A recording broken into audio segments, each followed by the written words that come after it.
Hello.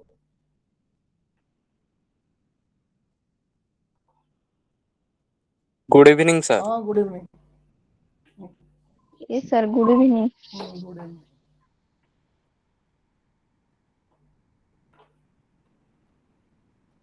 Okay.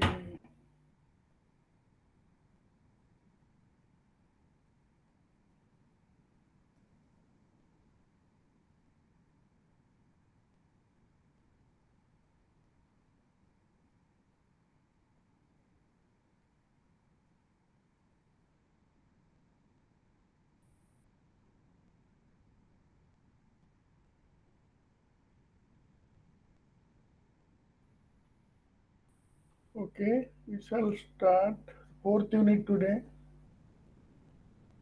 There's a little bit problem audio system. Let me just 2 minutes.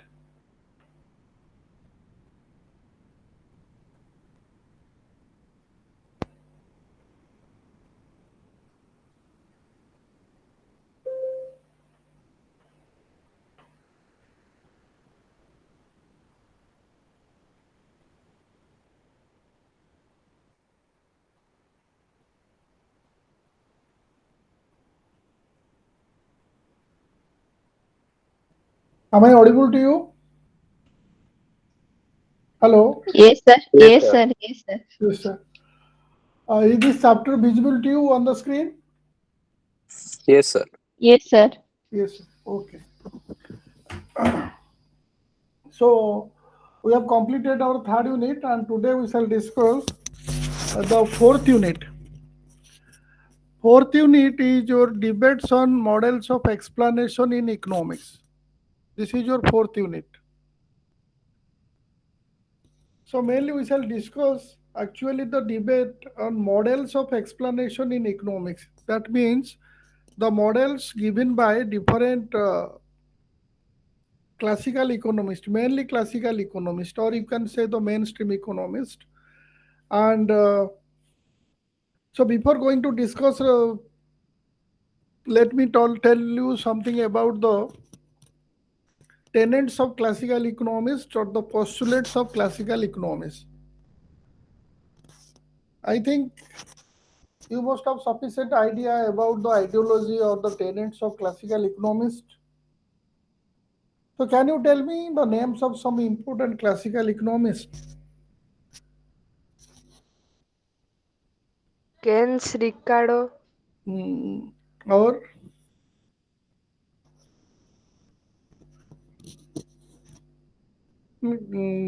John Maynard Keynes will not come under classical economist.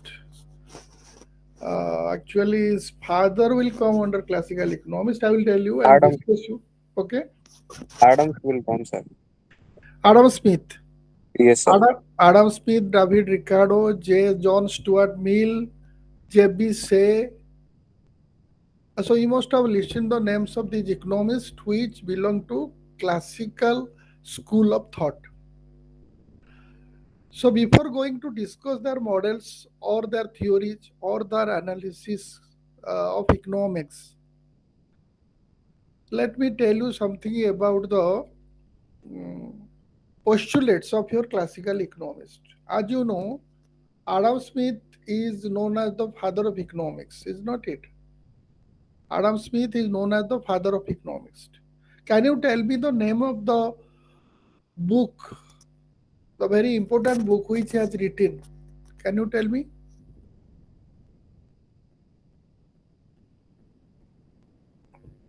Which books are written by whom?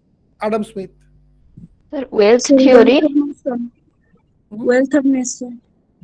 Wealth of Nations. Can you tell me in which year he has written this book? So Adam Smith, who is considered as the father of economics, has given the wealth definition of economics, and in his famous book Wealth of Nations, published in the year 1776. Adam Smith, the name of the book written by Adam Smith is Wealth of Nations. Wealth of Nations, that is written in 1776. So after that comes David Ricardo. You must have heard the name of David Ricardo. So first of all, let me tell you. So Adam Smith has given the wealth definition of economics, and Adam Smith advocated the non-interference of the government. You must have heard this particular term. Have you heard? Laissez-faire. Laissez-faire. This is a Latin term. Okay.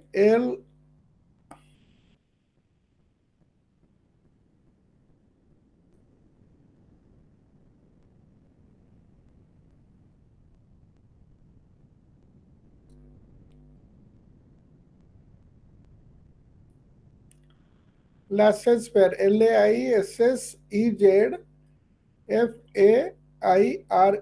Laissez-faire.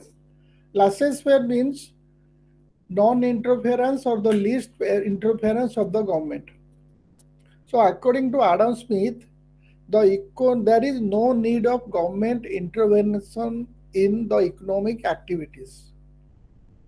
So he advocated, or he tried to justify that there is automatic adjustment of economic forces. There is no need of any outside intervention to make it equilibrium. So Adam Smith said there should be a laissez-faire state. Laissez-faire state means the role of the government is very minimum, or that must be within the maintenance of law and order situation. The role of the government, according to Adam Smith, should be to maintain only law and order situation in the country, none other than that. Government should not interfere in any economic activity of the country. So demand, and there will be automatic adjustment of demand and supply, and that will bring the economy to the equilibrium level. So Adam Smith is the propounder of the laissez-faire policy, or the non-interference or the least interference of the government. According to him, if government will interfere in the economic activity, definitely there will be disequilibrium and the problem will arise in the economy. Classical economists were very much conservative. So they did not like the interference of the later on. It was changed when there was a Great Depression in Germany. James Keynes then came to explain that government intervention is necessary. Without government intervention, the economy cannot be brought into equilibrium.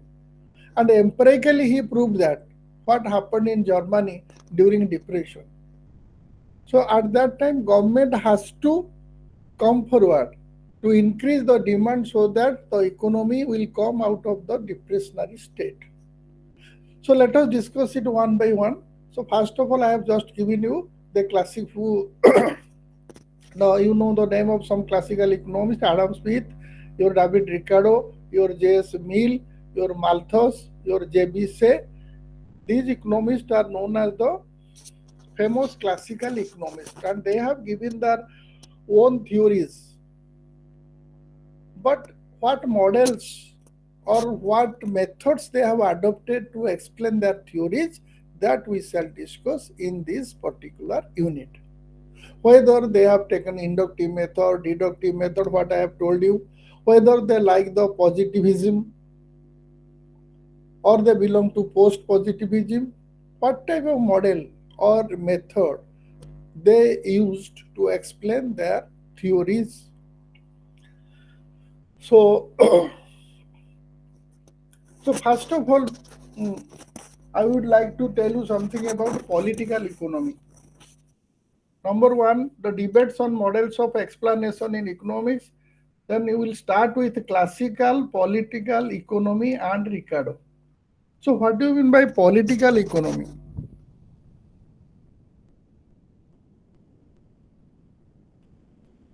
So in those days, in classical days, there was no economy, there was no pure economics.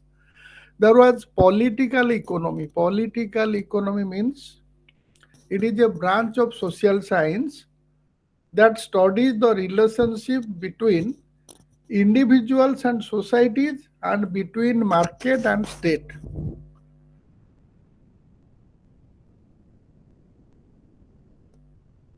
It is a branch of social science that studies the relationship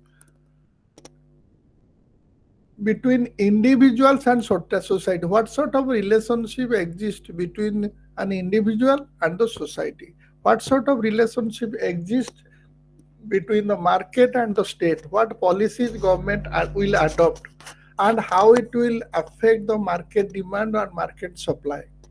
So all these things are studied together in case of your political economy. Okay.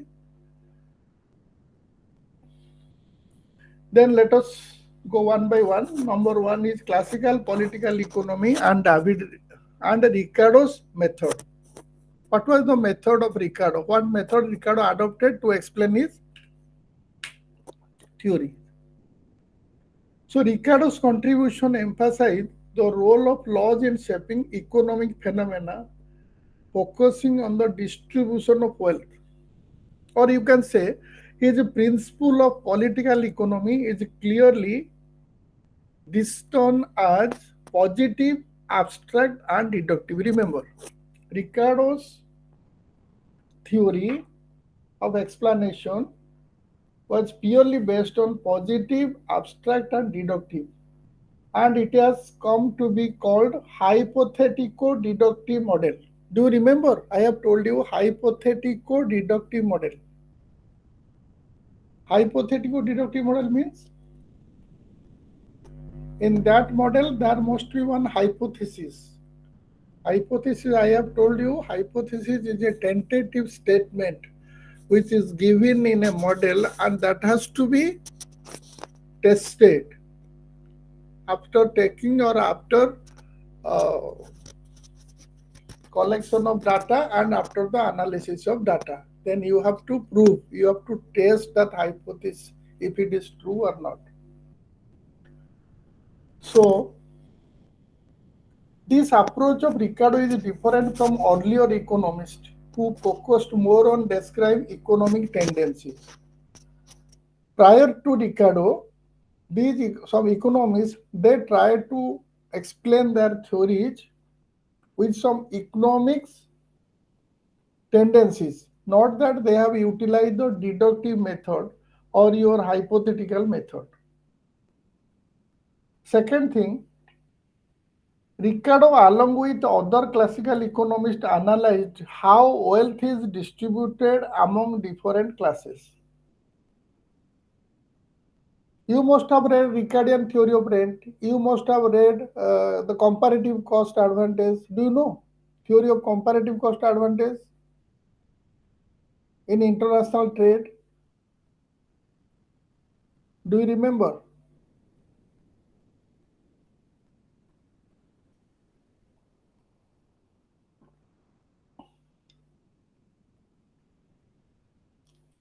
Anybody?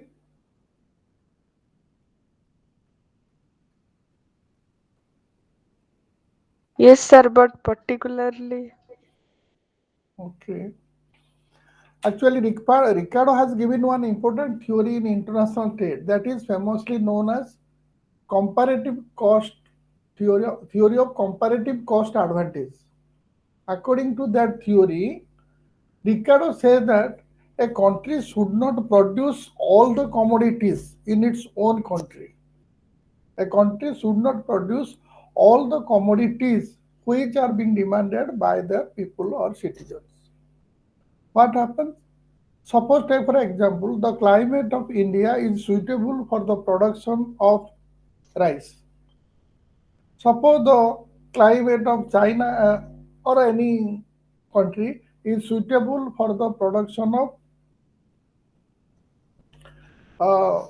jute. Then the question is, India should not produce jute and rice or at a time, or paddy or jute at a time. because India will produce paddy at a lower cost than China because it is having better climatic condition, the soil condition is much better. Then if you spend 1000 rupees for production ଯେତିକି ତମେ ପାଇବ ସେଠି ସେତିକି ପାଇବନି because cost advantage ନାହିଁ ସେ କହିବା କଥା ଯେ India should produce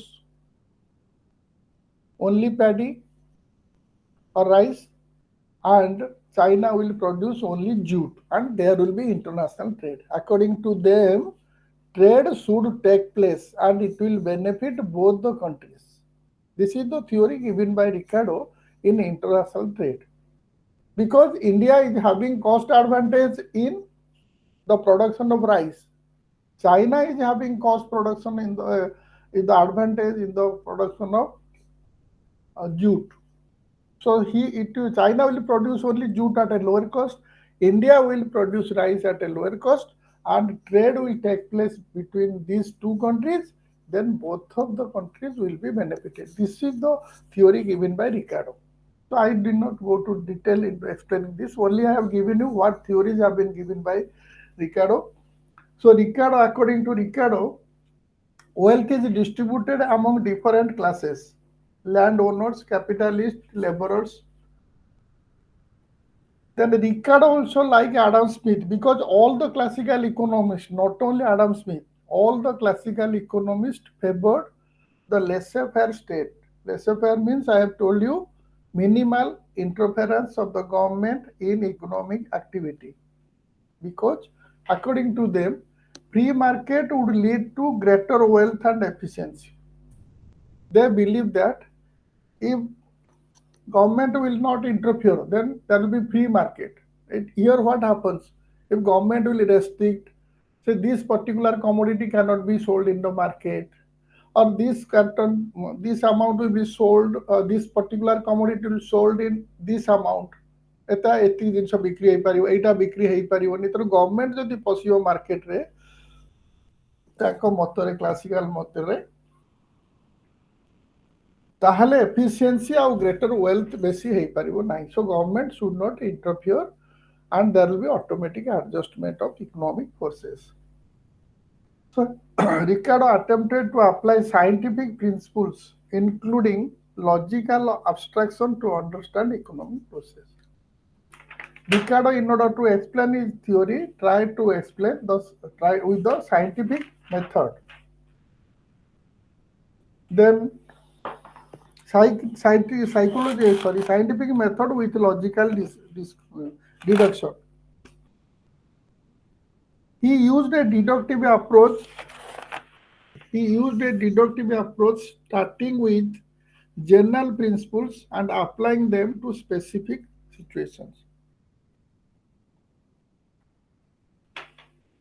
He used a deductive approach. Deductive approach, I have told you, from general to specific. And he tried to deduce a theory from a general principle.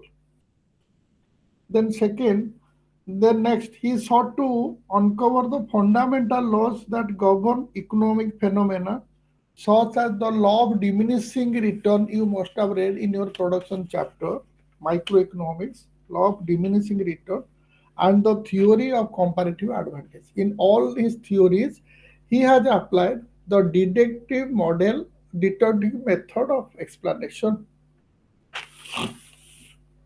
Then comes another classical economist, N.W. Senior. It is there in your book. One by one I am discussing. Whatever is there in your study material, I am discussing all these things. Then N.W. Senior. So his method, often referred to as the abstract method, involved building economic models based on fundamental assumptions. He has built his theory by taking some fundamental assumptions. Assumptions, let us see, as Marshall has taken, let us say utility can be measured in quantitative terms. Assumption means, let us suppose, but in real life that is not true. Utility actually cannot be measured in numerical figure, like 10, 20, 40, 30, likewise. But Marshall in his theory has assumed Let us suppose utility can be measured. And basing that assumption, he has built up his theory, the law of diminishing marginal utility. Let us suppose a person consumes one rasgulla, he gets 20 utility. Then the next rasgulla will give him less than 20 utility, that is 15 utility. But it has been criticized because the assumptions actually are not real. Can utility be measured in quantitative terms? Utility is a psychological concept. It is a feeling of or the state of mind, feeling of a person. Suppose you consume one rasgulla, I will ask you how much satisfaction you got. You may say that I am fully satisfied, or I am a little satisfied, or I am not satisfied. Can you tell I got 60 satisfaction, 50 satisfaction? This is not actually true. So these are assumptions. And some economists take these assumptions in order to explain their theory. But later on they have been criticized because utility cannot be measurable. It is not practically true. Then what happens in W senior? Senior, what happens? Actually, he has explained a theory which is based on fundamental assumptions. Then he has derived conclusions by deductive method. Senior's work explored the concept of abstinence, the sacrifice of consumption to invest and accumulate capital, which is considered a key factor in economic growth. What was the theory of Senior? Senior says the concept of abstinence or the sacrifice of consumption. You know, consumption plus investment. If you income of a person, I is equal to C plus, suppose Y is equal to income, Y is equal to C plus A. Suppose I will say this like this. Y is equal to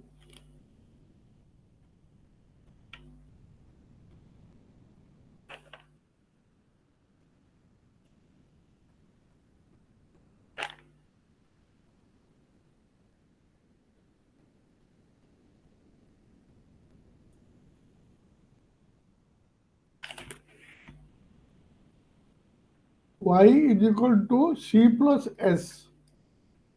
Y means your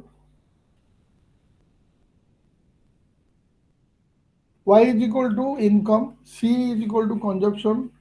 Sorry, saving you can take C plus I.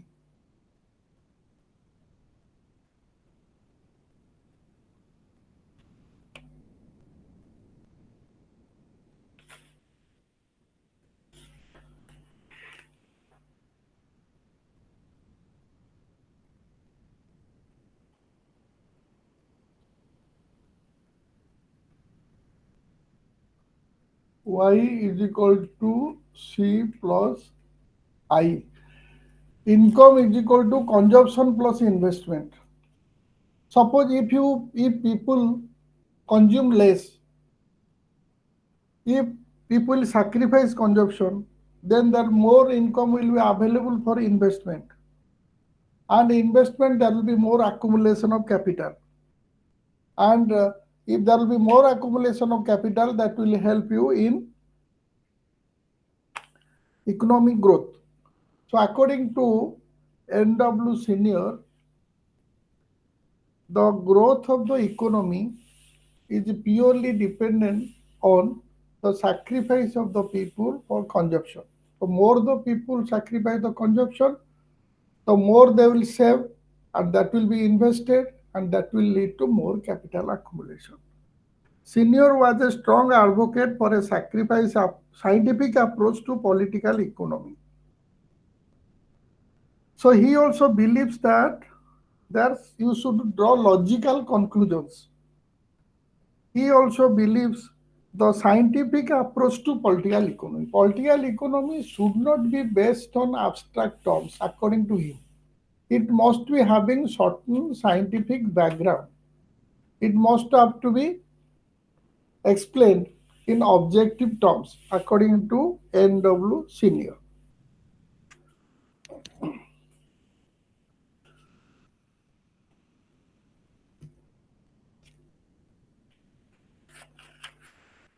So then comes your J.S. Mill.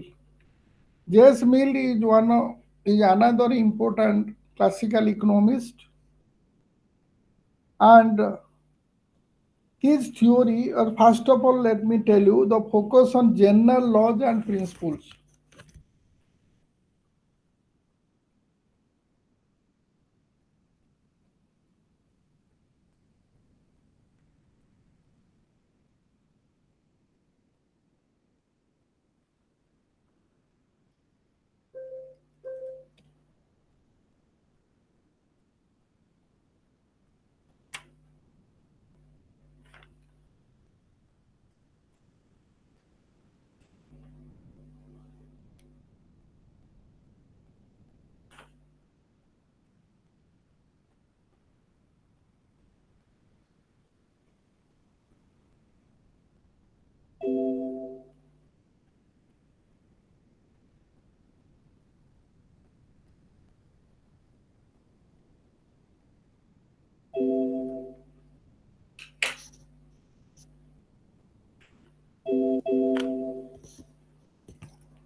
Okay, wait just a minute.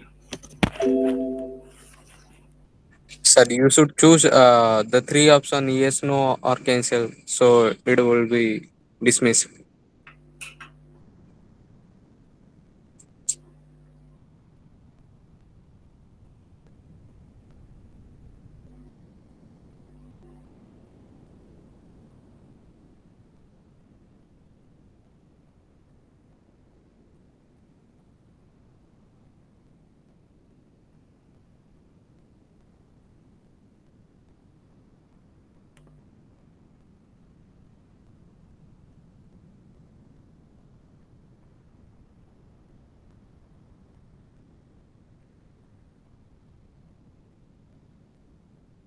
Sir, you have opened block one, which was on fast.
Okay, am I audible to you?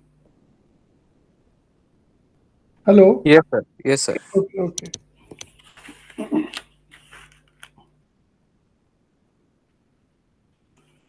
So actually, so please remember that we are going to discuss the models given by the classical economist. So how they have explained their theory, how they have been, whether they have taken the help of your deductive method or a hypothetical deductive method or scientific method or objective method. So different theories have been given by them, these classical economists. So in this particular your study material, and we have started from Ricardo, David Ricardo, and I have given you hints about your Adam Smith was given the Wealth of Nations, and he also one of the classical economists, or he is known as the father of economics. And previously, it was not pure economics; it was political economy. And political economy means I have told you what is the meaning of political economy. It is a branch of social science which studies the relationship between individual and society and between market and state. So in classical model, classical political economy, you have to write how Ricardo has given emphasis on distribution of wealth, how wealth is distributed between landowners, capitalists, and laborers, and how there is free trade. According to them, there should not be any restriction on import and export of items between two countries because government should not interfere in economic activity. There is free trade.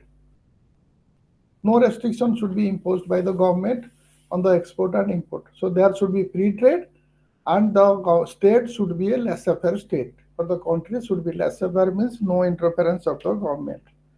So Ricardo attempted to explain his theory with the help of scientific principles, including logical abstraction, to understand economic process. Then came your N.W. Senior, I have told you, and he also built up his model based on fundamental assumptions. Fundamental assumptions. Before building up a theory, some economists they have taken some assumptions, and on the base of that assumptions, they have developed their theory. So according to Senior, he said that the concept of abstinence means the people in the economy should sacrifice consumption because y is equal to, I have told you, income can be divided into two parts. One is consumption and other is investment. So if consumption will be less, then definitely investment will be more. So if there will be more investment, there will be more capital accumulation, there will be economic growth. Then comes your J.S. Mill. J.S. Mill, John Stuart Mill, is another leading classical economist, and he has focused on general laws and principles. According to him, or Mill aimed to discover the fundamental laws that given economic activities, particularly in areas like production, exchange, distribution. In these areas, according to J.S. Mill, general principles can help predict and explain economic activity. According to him, general principles can help to predict economic outcomes. While relying on deductive reasoning, Mill also states the importance of empirical observation. Mill also gave equal importance to empirical observation to test and refine economic theories. So according to him, the theories should be based on empirical observations, empirical data. He believed that economic theories should be grounded in real world evidence. And there should not be any abstract, there should not be any uh, base, but it should be grounded or it should be based on the real economic evidence, economic real world evidence. What is going to exactly what is going to happen, what happens, that we have to take. Then what is distinction between production and distribution? You must have known. Mill argued that laws of production are largely natural and determined by the physical world. Take for example, the production, laws of production. It is determined by the physical world, while the laws of distribution are more subject to human choices and social institutions. Take for example, whatever you produce, so that is not within human control. You may apply or you may utilize factors of production, you may apply the raw, whatever things are required, you may apply. But it is purely depend on physical world. Suppose there will be drought, there will be suppose any natural calamity, suppose anything happens, then definitely production will be affected. Therefore, he says that production is not within the control of human being. But after producing goods and services economy, how it will be, how it will be distributed among the people in the society, that is within the purview of the government, or that is within human control. So while production was largely beyond human control, but distribution of goods, how much goods or how the goods will be distributed among the people, that is within human control. That can be decided by the government through policies and social arrangements. So deductive reasoning utilized deductive reasoning starting with the general principles and applying them to specific cases. This is the view of J.S. Mill. And another important thing J.S. Mill actually advocated, that is your, he said the stationary state. Stationary state means what? That is one important concept of J.S. Mill, stationary state.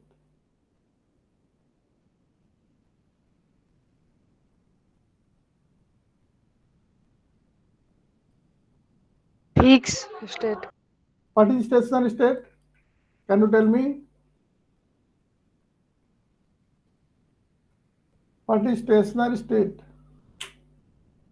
Not movement of anything.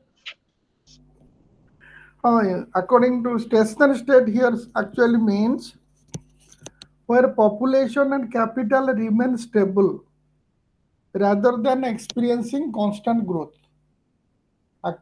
Actually, capital, goods or capital, or growth of population. Actually, in real life, that growth is increasing, that doesn't remain constant.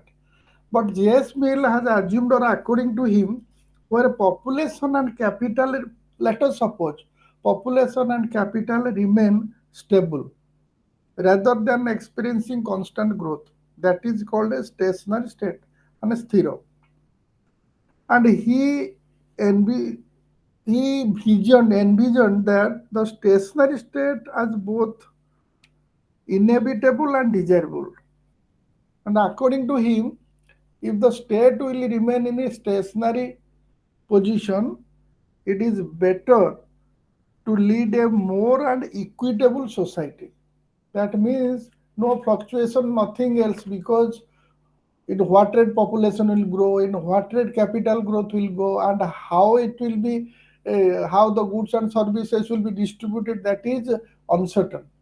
But if a society or the state will be in the stationary position, there will be no increase in capital growth, there will be no increase in population, then only he says it will lead to a more just and equitable society. The society that will be equal distribution of goods and services among the people.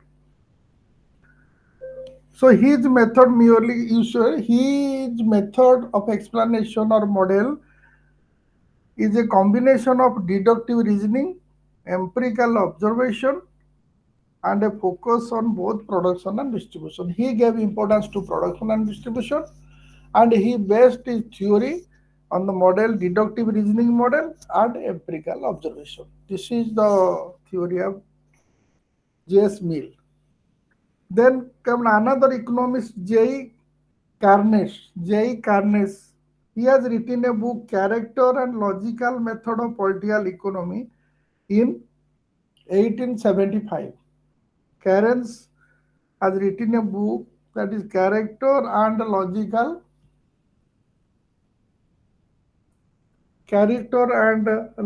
Method of Political Economy.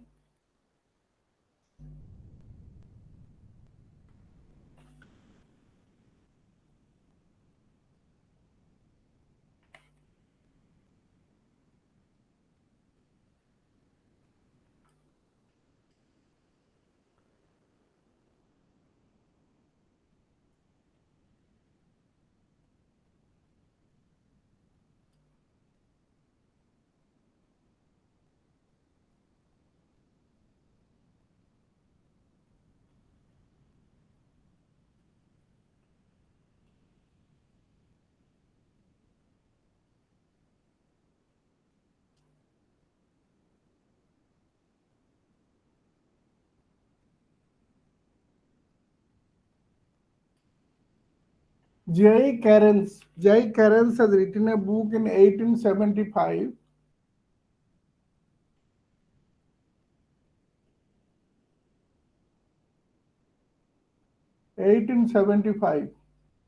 The name of the book is Character and Logical Method of Political Economy. Character and Logical Method of Political Economy.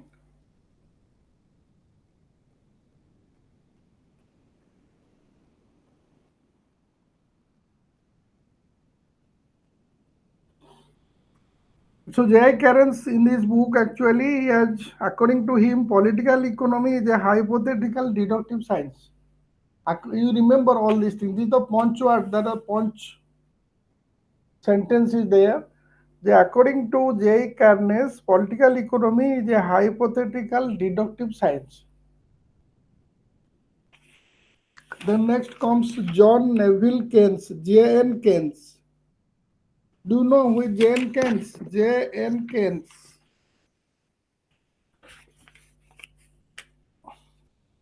Do you know? Have you heard the name of J.N. Keynes?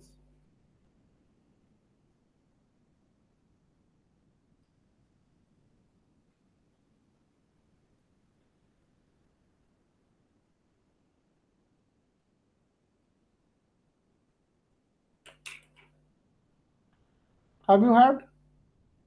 Can you tell me?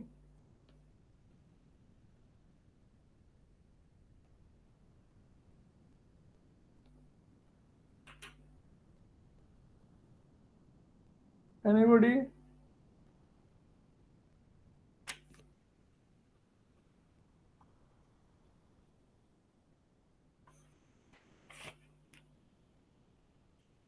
Am I audible to you? Hello? Yes, sir. Do you know who is John J.N. Keynes? Can you tell me? Yes, sir. He was a new classical economist. Uh, can you tell me the theory which he had propounded, the famous theory propounded by Keynes? Sir, it is something about money, sir. Monetary But policy or something. how, whatever the Keynes, he is not that this Keynes. Whatever you are telling, what you are telling actually is J.M. Keynes. Okay? J.M. Keynes. J.M. Keynes actually is a severe critic of classical economists, you can say. J.M. Keynes, John Maynard Keynes, whatever you take monetary policy, or you can say inflation, you can say full employment, all these things, macroeconomics, you can come to talk about Keynes when you study macroeconomics. So J.M. Keynes, John Maynard Keynes, is a popular economist, was given a several theories. But here I am telling about J.N. Keynes. Okay, you remember both these are two different economists. J.M. Keynes, J.N. Keynes.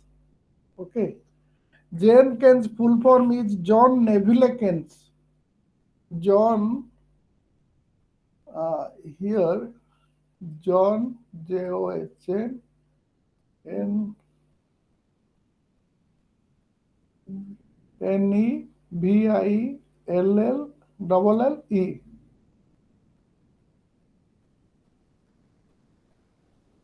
Another is John Maynard Keynes, Maynard, Maynard Keynes.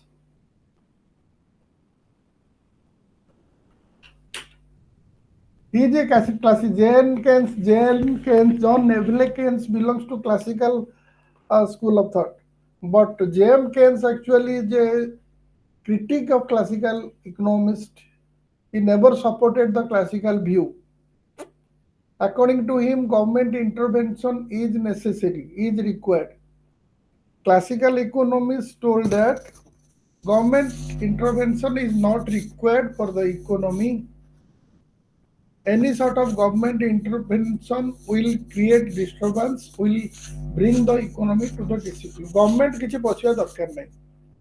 According to them, automatic adjustment of economic forces. तमे किसी ठेलिया दरकार नहीं, से आपे आपे हे जियो. तमे किसी government मुंडो फेरा दरकार नहीं. It is none of the business of the government to interfere in economic activities. को जिनस बिक्री हम केते बिक्री हम कौन बिक्री हम को प्राइस रे हम price will determine in the market according to demand and supply रे प्राइस आपे आपे मार्केट रो चले सो गवर्नमेंट एतरे मुंडो खेला दरकार नहीं according to जॉन मैनर ये क्रिटिसाइज कले क्लासिकल इकोनॉमिस्ट को कहले जदि क्लासिकल इकोनॉमिस्ट कहउचंती ऑटोमेटिक एडजस्टमेंट हे जिवो price will remain stable. No disequilibrium will arise in the economy, neither inflation nor deflation. So why there was Great Depression in 30s in German? German रे काहे की 30s रे हेइतिला Great Depression. Great Depression माने कोन? When demand for goods goes on decreasing gradually day by day, price becomes low, and economy comes to a very economics ताले को situation आसीजो पूरा एकदम down situation में चले आसीजो ताले से कहले ताले आपे आपे हेला काहे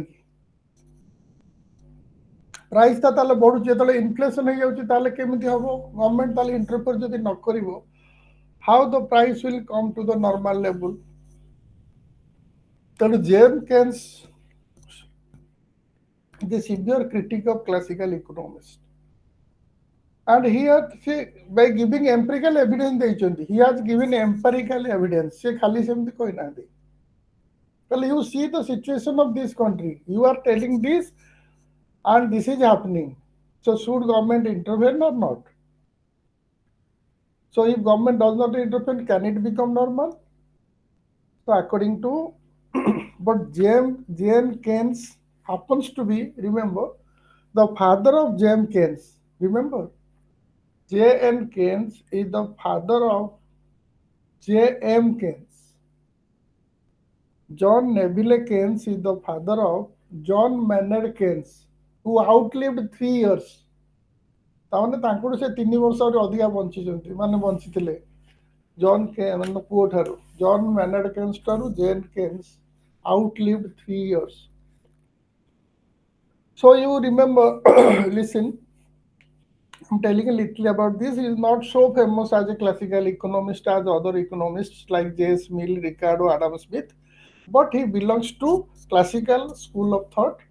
So therefore, we have to see what is his view and what is his theory. So he is a British economist, and he has published a book, The Scope and Method of Political Economy, in the year 1890.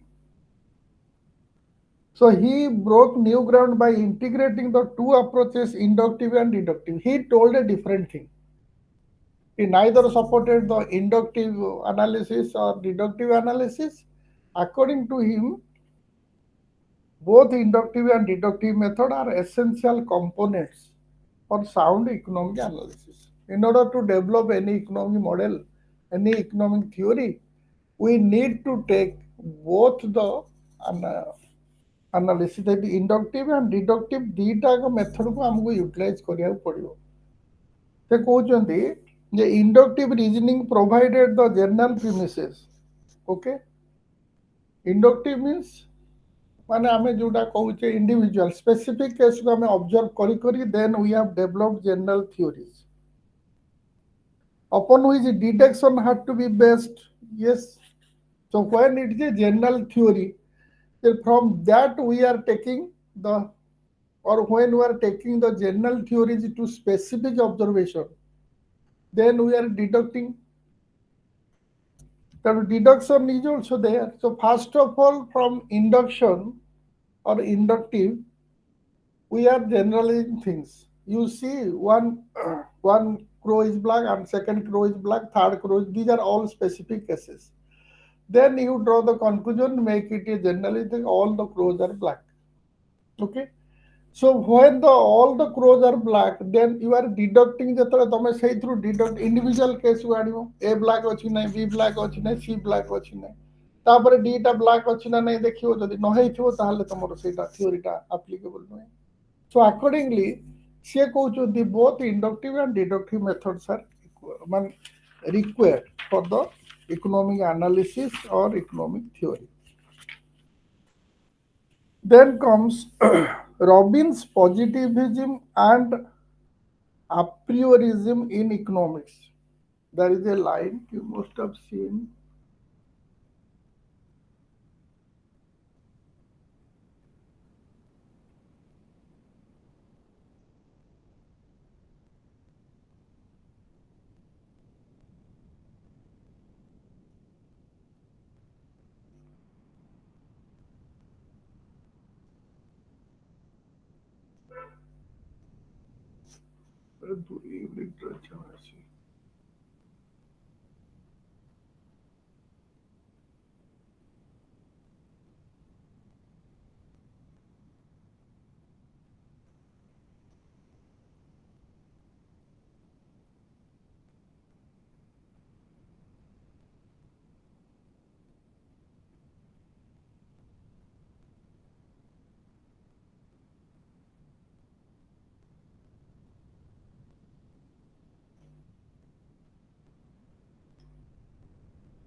This is your Robbins' positivism and a priorism in economics.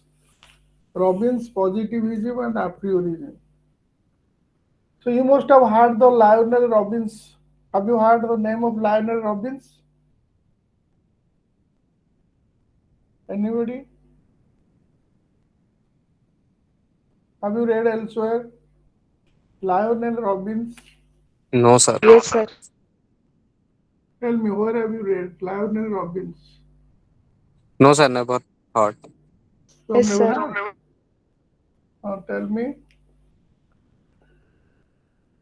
So far as definition of economics is concerned, definition, Definition. Lionel, you must have said Adam Smith has given the wealth definition of economics, is not it? Yes, sir. Acid definition. Another economist you must have read, Alfred Marshall, who has given the welfare definition of economics. And Yes, sir.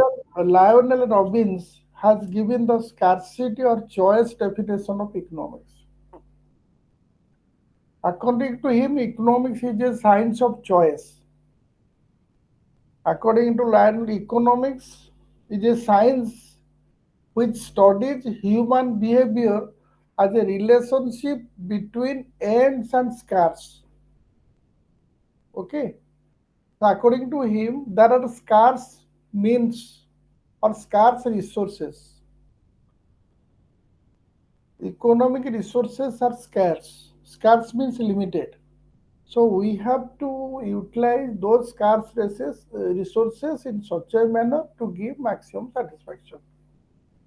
That is the definition given by Lionel Robbins, and in his epoch-making book, An Essay on the Nature and Significance of Economic Science. This is an important book written by Lionel Robbins. Okay. So let us see what does Lionel Robbins say about this. Positivism, you know, I have told you what is positivism.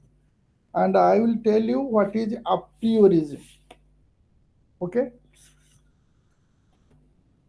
So in his influential work, this book, An Essay on the Nature and Significance of Economic Science, it is associated with a positivist and a prioristic approach to economics. What is a prioristic approach to economics?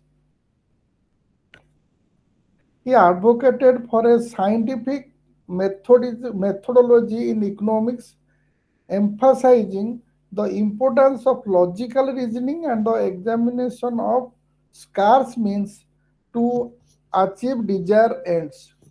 So, according to him,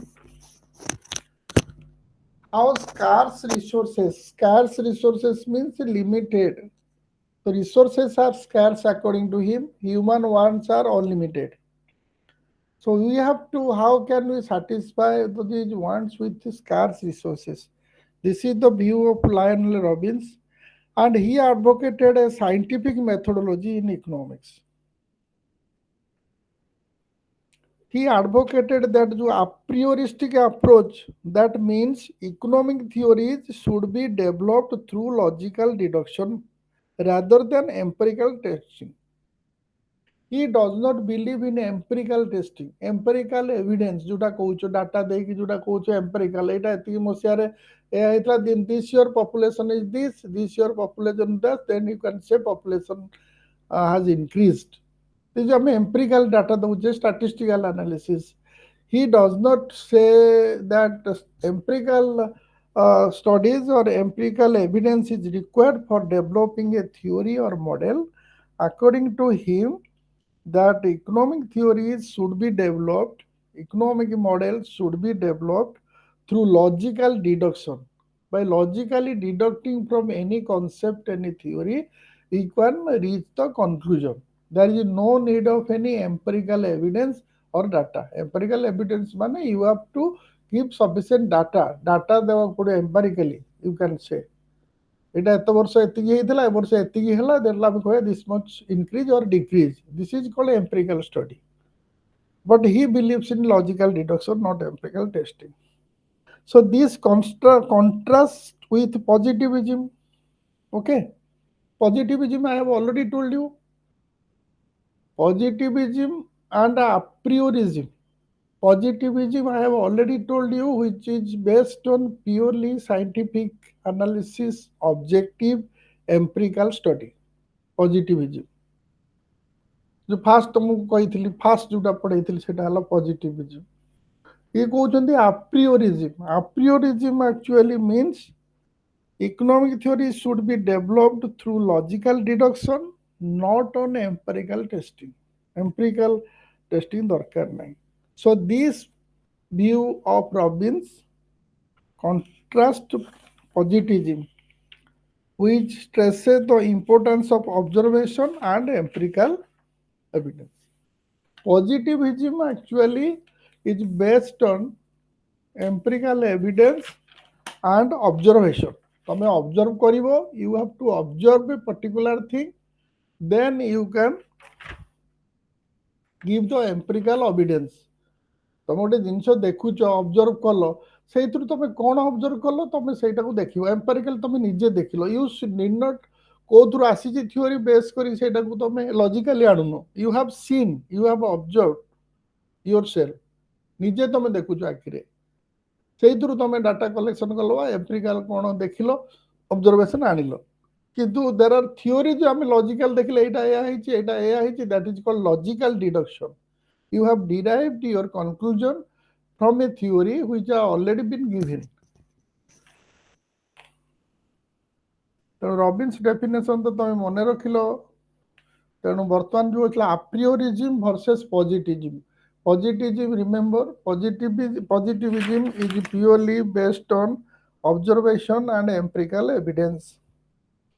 But a prioristic approach of Lionel Robbins is that economic theories should be developed through logical deduction, not empirical observation. Okay. Then role of empirical evidence. Robbins, while not directly opposing positivism, argued that economists could establish certain fundamental principles deductively. Then he also believes that deductive reasoning might be taken, but not that only empirical evidence is never required. According to him, empirical evidence नवा कौनसी दरकार नहीं. So next comes your Question and logical empiricism in economics. Question and logical empiricism in economics. What does it mean? Terence Hudson's the book Significance and Basic Postulates of Economic Theory, written in 1938. You can say his theory or this book gives a turning point on the 20th century economic methodology. What is his argument? What should be the methodology? What should be economic methodology? He argued that economic theories should be grounded in observable facts and testable hypotheses. He gives his own opinion that economic theory should be grounded but should be based in observable facts. That means the facts which you have observed, which you have not derived from any theory, and you have observed personally, and the hypothesis should be tested. I have already told you, while undertaking research or any method data or anything else, research means you have to take the hypothesis. So according to him, the hypothesis must have to be tested, moving away from purely abstract or deductive reasoning. So number one, remember, he gave emphasis on empirical evidence and data analysis. He gave importance to empirical evidence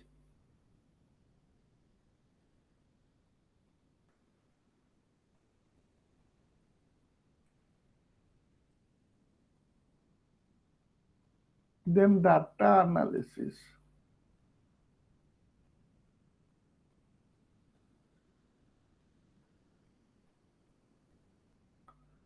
Data analysis.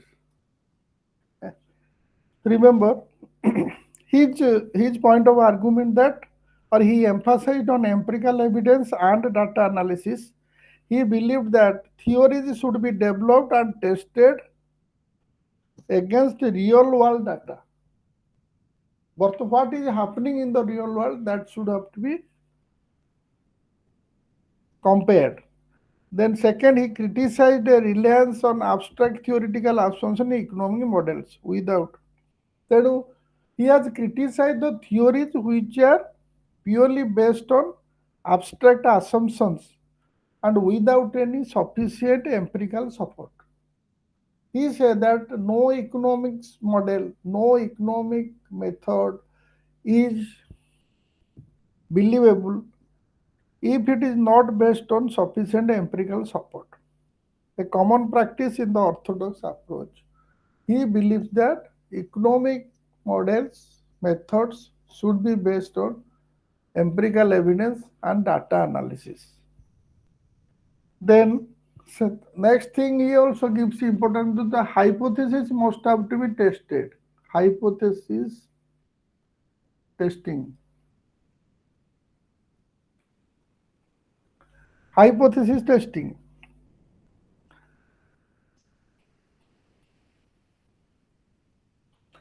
And next is your observation. I have told you the role of observation. You have to observe, you have to give empirical evidence and data analysis, then you will come and you will go for your outcomes.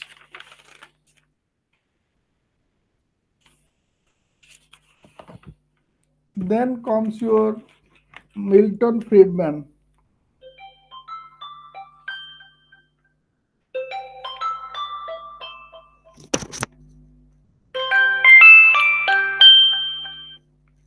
Hello. Hello. Namaskar.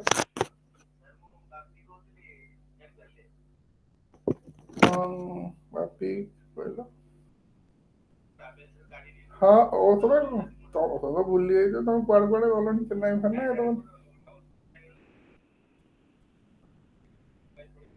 ତମେ ଏବେ ଆସିଲଣି ନା ନାଇଁ?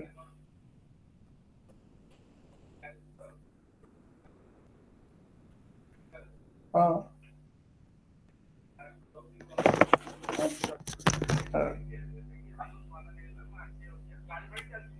ଆଚ୍ଛା ହଉ ମୁଁ ଟିକେ ପରେ କଥା ହଉଛି ହେଲା ଓକେ ମୁଁ ଟିକେ ଗୋଟେ ଅଛି ମିଟିଂରେ ହେଲା ଓକେ ହଁ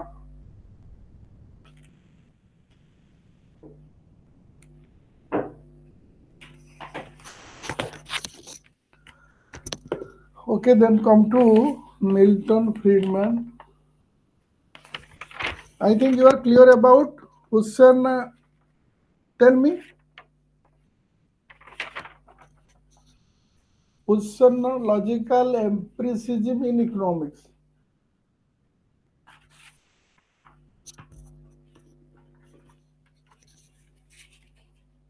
What is his view?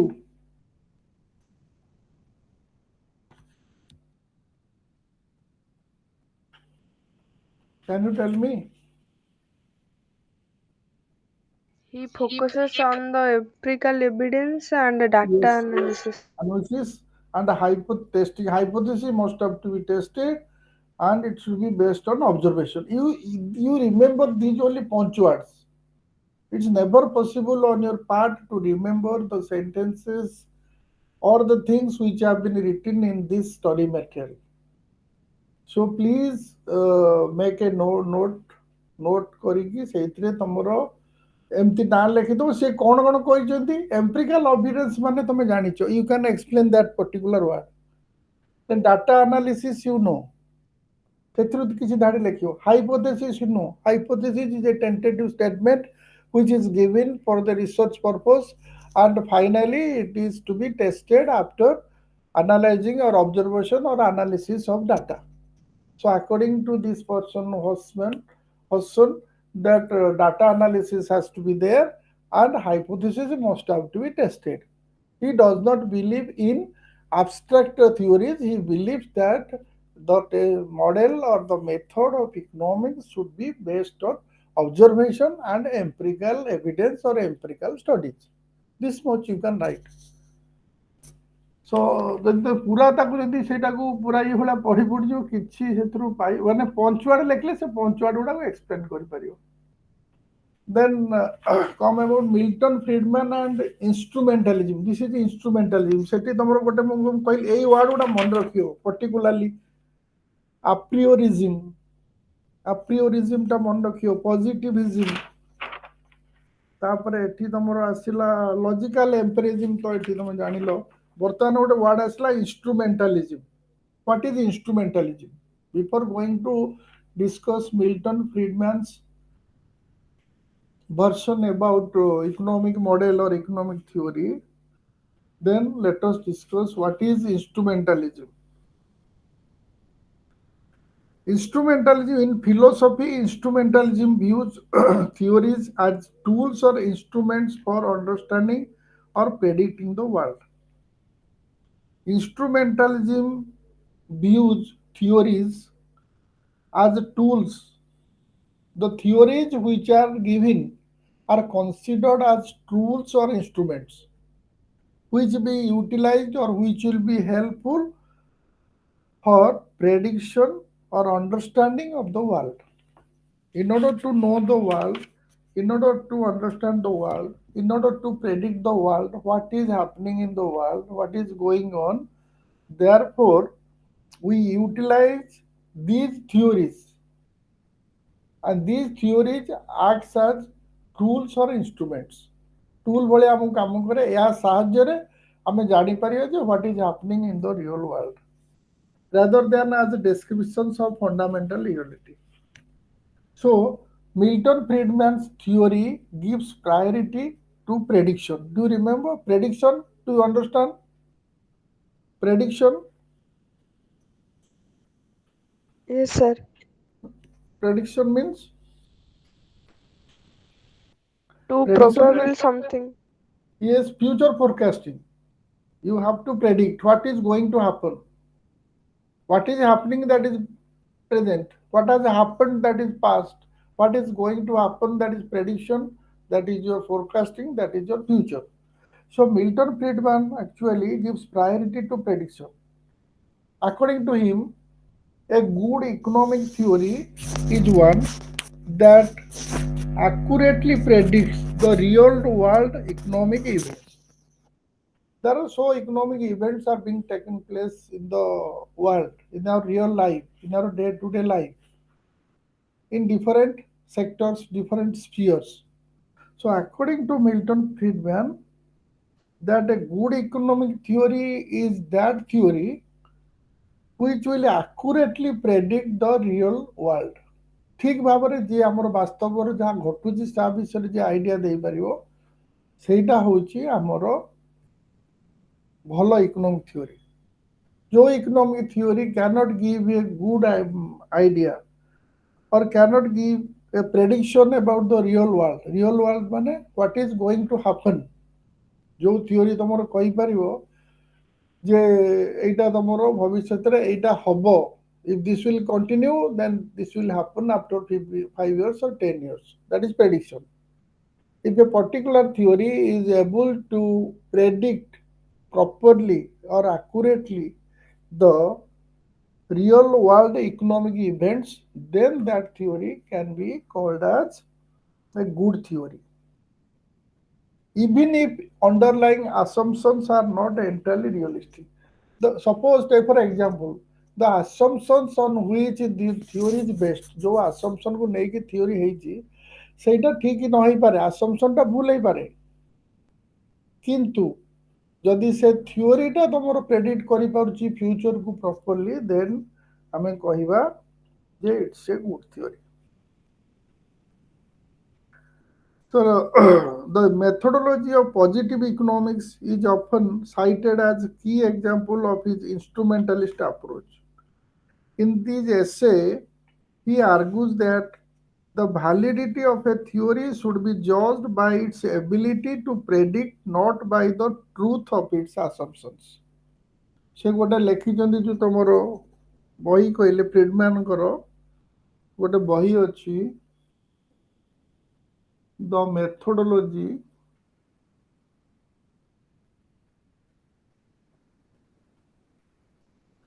of positive economics।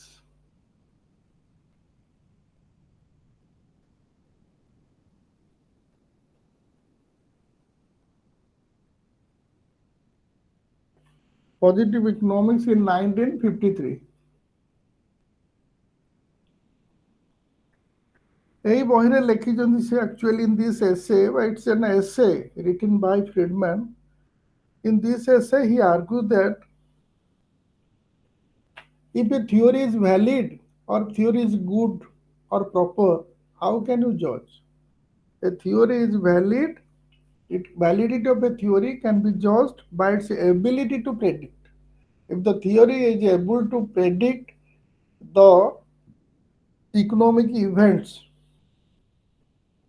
in the world, then it will be considered as a good theory, not by the truth of its assumption। Its assumption may be true, but if the theory fails to forecast or fails to predict the economic events of the world, then it cannot be called as a good theory। Friedman acknowledges that economic models often employ simplifying assumptions। You know, most of the economic models of theory, you must have seen there are assumptions such as rational, utility maximizing individuals, profit maximizing farms. So many assumptions are there. But he argues that these assumptions are not meant to be a liberal depiction of reality, but rather a tool for making meaningful prediction। He says that meaningful prediction is necessary, doesn't matter even if the assumptions are not true or false ହେଲେ ବି କିଛି ଯାଏସ ନାହିଁ। If theory is able to predict the economic events of the world, then only the theory is good। That is his concept of realism of assumptions does not matter has been criticized। So critics say that ये କହୁଛନ୍ତି we should not bother about assumption, what assumptions are। assumption ଟା ଭୁଲ ହେଲେ ବି କିଛି ଯାଏସ ନାହିଁ, but if the theory is able to predict the economic events of the future of the world, then it is good। But some critics they point out that the reality of assumptions. If the assumptions are faulty, are not true, are baseless, then definitely how can you expect that the theory will be able to predict the economic events of the world properly? That is the criticism given by some economists. Then come to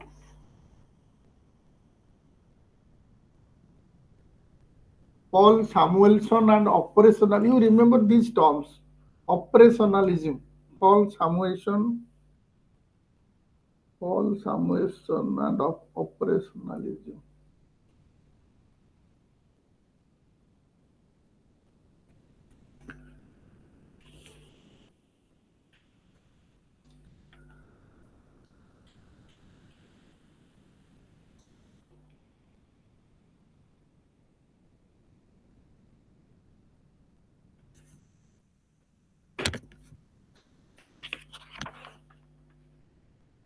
Have you heard the name of Paul Samuelson?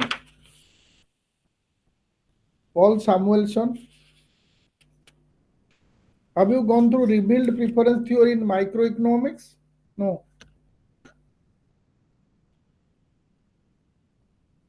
No, sir. You have not gone through this theory, no? Yes, No, sir. sir. Okay. So Paul Samuelson, let us come to operationalism. What is operationalism? What does Paul Samuelson say about the model and your method of economic analysis? Remember, we are studying about research methods, research methodology, not about the theories given by these economists. In the context of that theory, we have to analyze which method or model they have supported, or they have utilized, or they have preferred, or they have uh, taken the help of in order to explain the theory. କୋଉଟାକୁ ସେ ନେଇଛନ୍ତି ଆମେ ତାଙ୍କରି ଆଇଡିଓଲୋଜିଟା ପଢୁଛେ ମାନେ ତାଙ୍କରି theoryଟା, because we are talking about research methodology. So Paul Samuelson's work, particularly his revealed preference theory, an important theory has been given by Samuelson.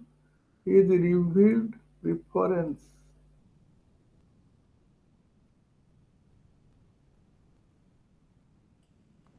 Revealed preference theory. So Samuelson's work, particularly the revealed preference theory, reflected a strong operationalist approach. What is this operationalist approach? Remember, operationalism or operationalist approach. This theory introduced in 1938. 1938.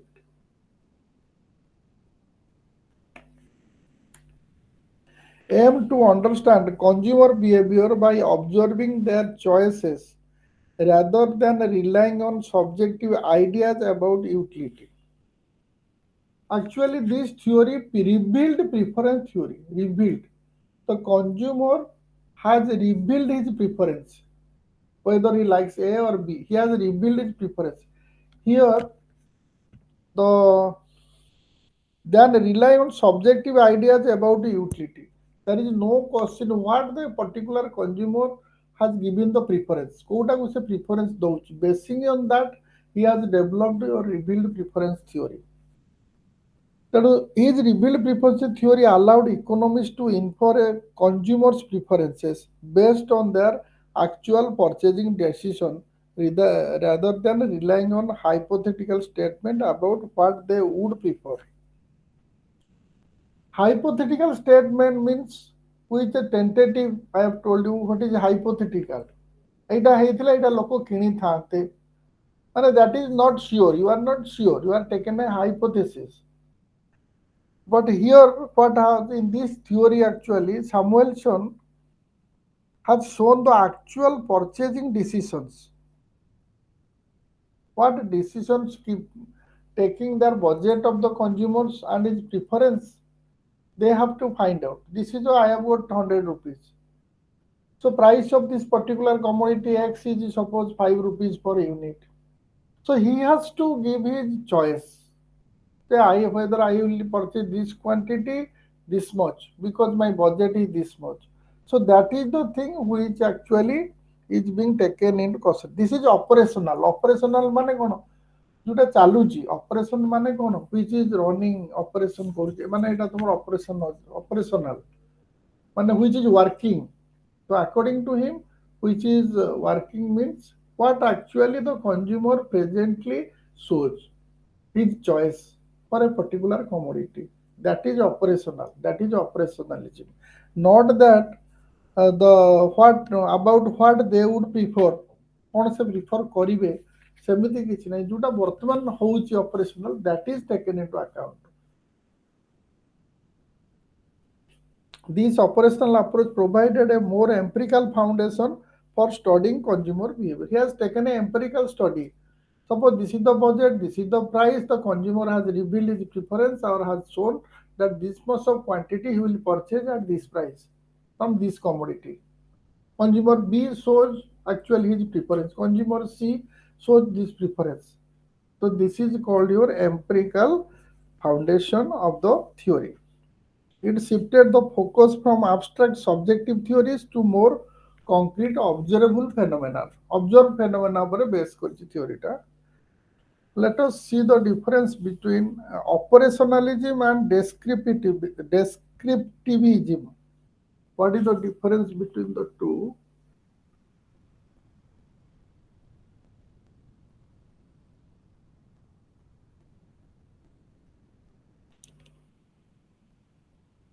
Operationalism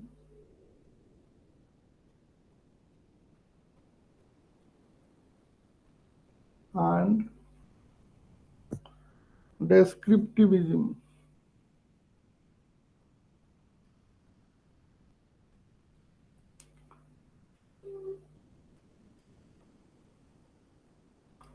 Descriptivism, operationalism and descriptivism. What is the difference between the two?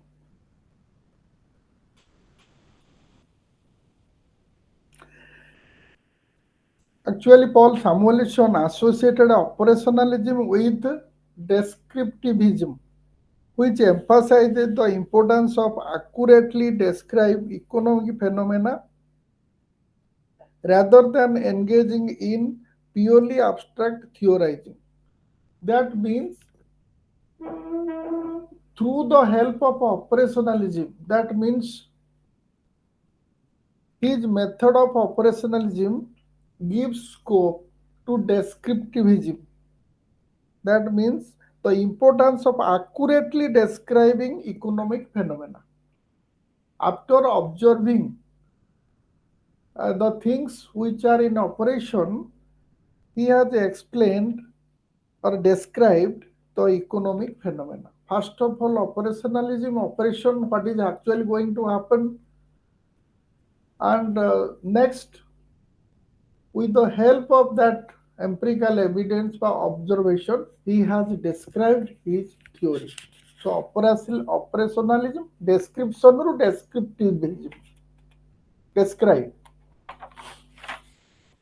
Then Amartya Sen, then comes about Amartya Sen. You must have heard the name of Amartya Sen. Who is Amartya Sen? Can you tell me something about him? Nobel Prize winner. Yes, Nobel Prize winner Amartya Sen. So he has next your last topic of this particular unit is Amartya Sen on heterogeneity of explanation in economics. What is his analysis? What is his model? What is his methodology? What methodology he has applied in his theory? Let us see.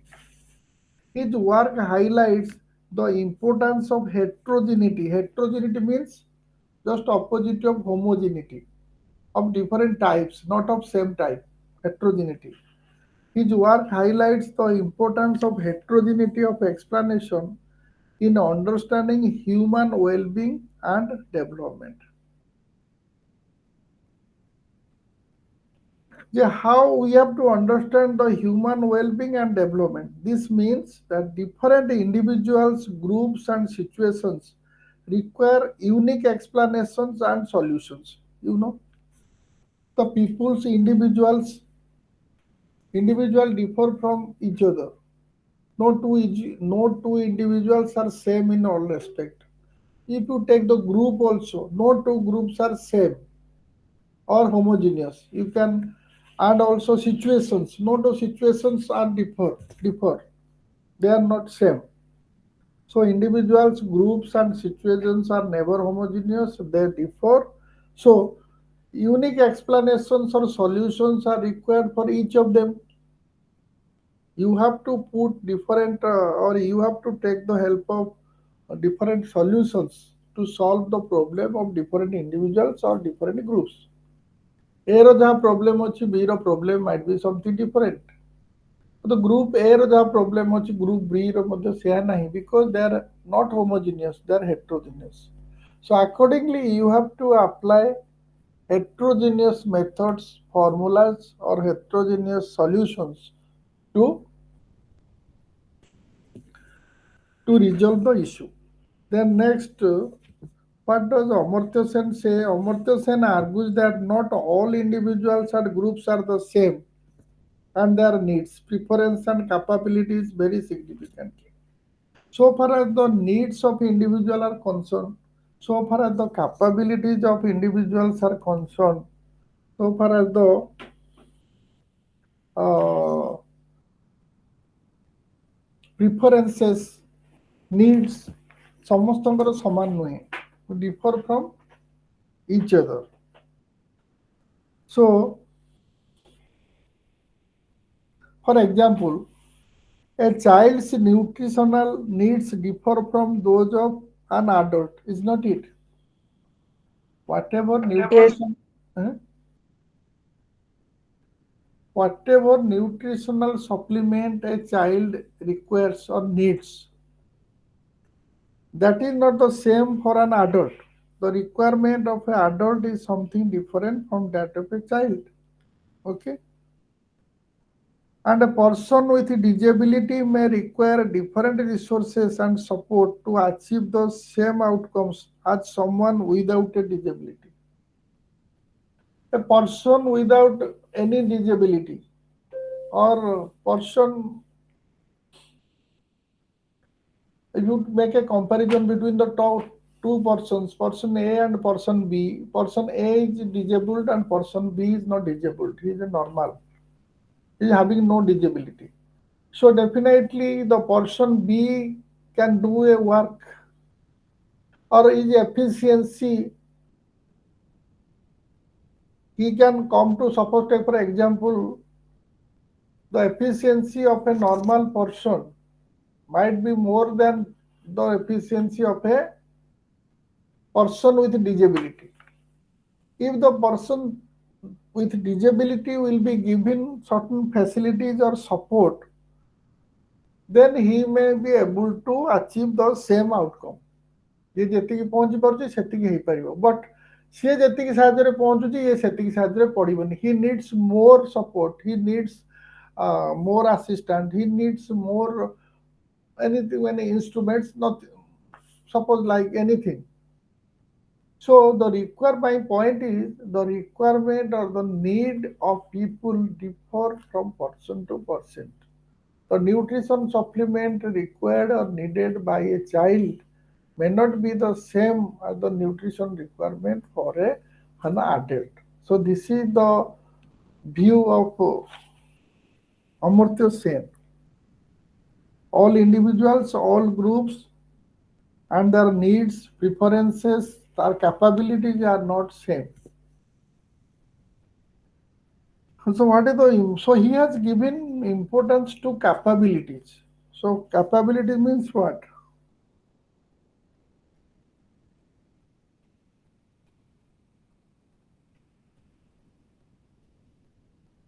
What is capability?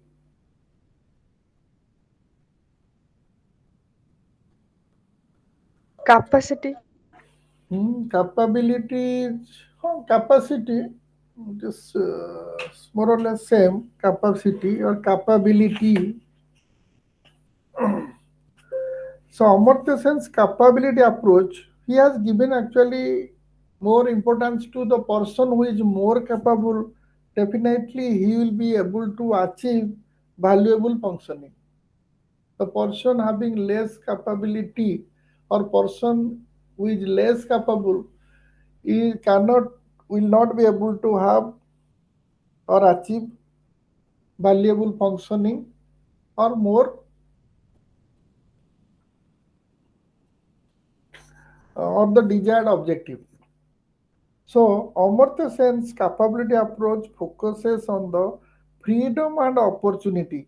People have to achieve valuable function. In order to achieve valuable functioning, in order to achieve your objective, in order to achieve your desired goal, according to Amartya Sen, that freedom and opportunity should have been given to the person. If freedom and opportunities will be given to the person, then definitely there will be they will be able to achieve valuable functioning. Without much freedom, without much opportunities, it is not possible to achieve their desired goal or objective. Second is, individuals can convert the same resources into different functioning depending on their capabilities. Into different functioning. Individuals can convert the same resources into different functioning depending on their capabilities. Suppose two persons are there, they are having different capabilities. A is more efficient, more capable, B is less capable. If you give resources, the same resources to both of them, then definitely what will be the outcome? What will be the result?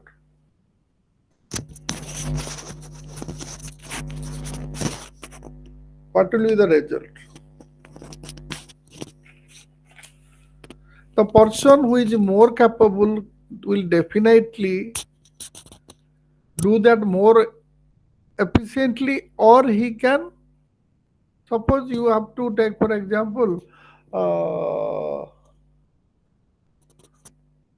suppose you will be given some clay, ମାଟି ଦଉଛ ଦି ଜଣଙ୍କୁ ମନେ କର, ସପନ person who is more efficient in making pots and earthen pots etc, definitely can make 3 to 4 or 5 pots within the same time. The other person might not be able to do, he is able to do only 2 earthen pots. So the capabilities of a person counts much. If capability is different, then from a given resources ୟାକୁ ଯେତିକି ଦେଲ ତାକୁ ସେତିକି ଦେଲ, ଇଏ କିନ୍ତୁ ସେଥିରୁ ଯେତିକି କରିପାରିବ, ଯାହାର capability ନାହିଁ, that person cannot do that much. Then Amartya Sen also emphasizes that people's preferences are not fixed but can be influenced by social norms and the influences. So according to him, people's preferences, ଲୋକଙ୍କର ପ୍ରିଫରେନ୍ସଟା ସମାନ ନଥାଏ, it changes or it is influenced by social norms and their influences. The preferences of the people changes with the change in social norm and social ethics.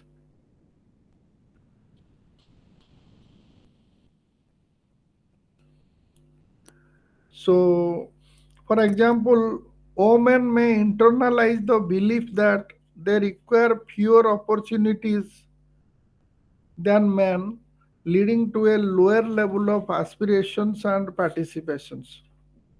Because they are having fewer opportunities, they are also not able to, or their lower level of aspirations and participation is there because they are having fewer opportunities are less.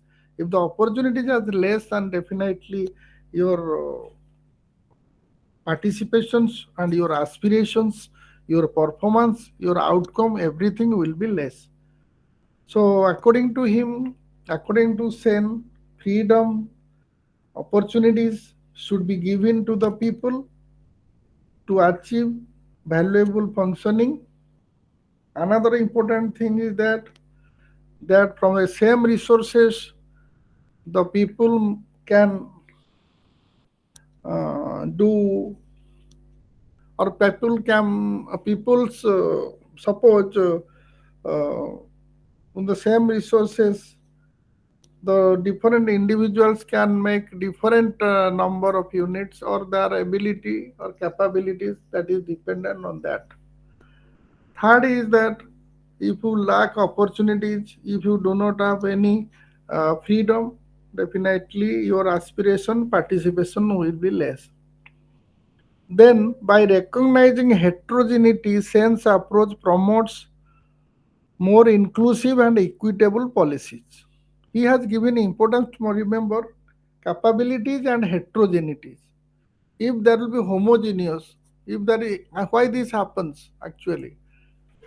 Why somebody likes to, what is somebody tells that he is a good worker, he is a bad worker, because heterogeneity is there. Efficiency, capabilities are not same. So he recognized heterogeneity. Heterogeneity means his approach is also based on that inclusive and equitable policies. Suppose take for example how the government will formulate the policies. When you say that there are the population in tribal area in comparison to the population in urban area are heterogeneous because they are less efficient, less educated, less skilled, the people in tribal areas in comparison to the people in urban areas. So when you consider heterogeneity, why government is giving more assistance, government is giving more support to this tribal and backward section of the society? Because government feels that in order to develop the society, in order to have equitable distribution, in order to give equal justice to the people, then definitely they should be given more weightage than the people, because these people are already developed, they are already educated and skilled, and they are lagging behind. Those people are lagging behind. They do not have sufficient resources, they do not have sufficient education. So they should be given more weightage, more importance, more financial assistance, so that they can come up and they will be compared with these people. So according to Amartya Sen's view is that the people in the backward section, in the lower section, in the grassroots level should be developed, should come forward. So his theory of heterogeneity and opportunity, or you can say freedom, all these things should be given in order to have a better inclusive and equitable policy. The government has to choose policies accordingly. Government should have to give in weightage, because government has to consider, because the government find that the groups are heterogeneous. The group in the tribal area, group in the urban area, they are heterogeneous. They are not homogeneous. They are not equal. So they should be treated differently. So this is actually the fundamental ideas of Amartya Sen, and he studied this, for which the poverty, for which he got the Nobel Prize. The poverty eradication, the people, the development of the grassroots level, and how the policy will be inclusive and equitable policy. So this is all about your fourth unit. Fourth unit is purely on the models, the debates on models of explanation in economics.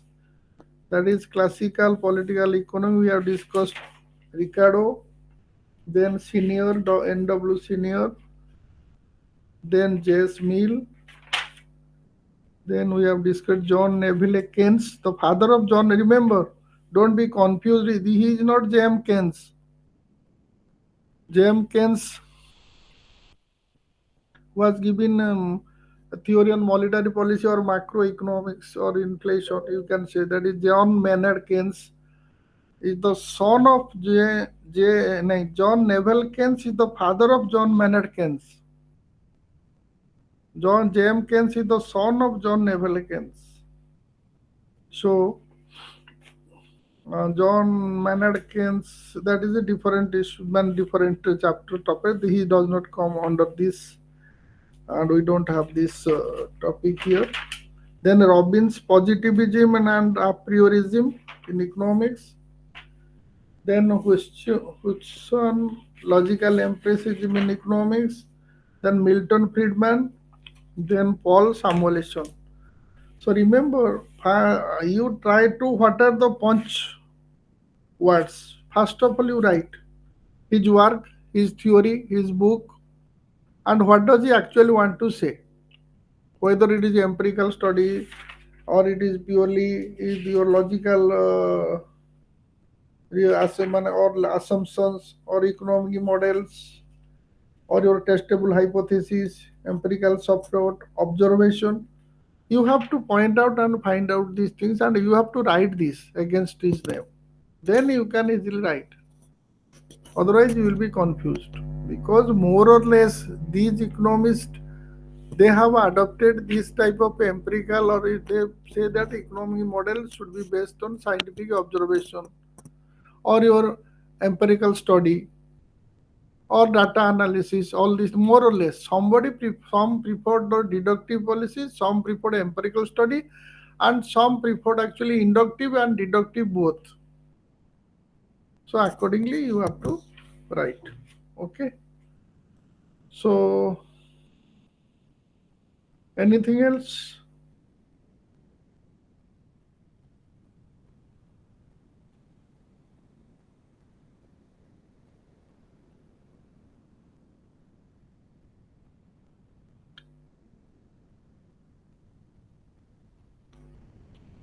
Sir, Hmm. so the model of NW senior seat. NW senior. Yeah, actually that is model actually NW senior. She has not given actually ସବୁଠୁ important ହେଲା Paul Samuelson, Milton Friedman, ଏଗୁଡ଼ା ସବୁ ଆଉ senior ଗୋଟେ ଅଛି ଯୋଉଟା NW senior, ତାଙ୍କର method actually report was ସେ economic models based on fundamental assumptions and deductively deriving conclusions. And same thing, deductive.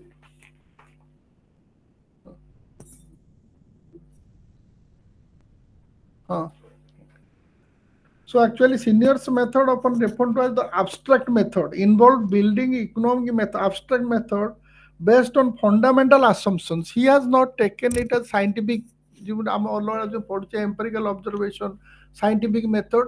This is not like this.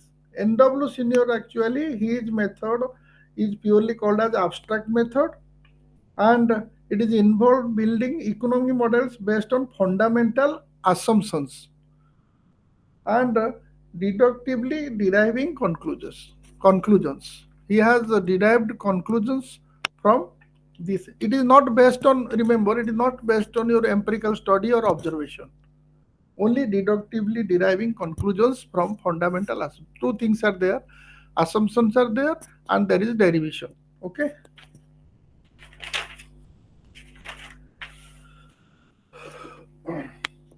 So today this much.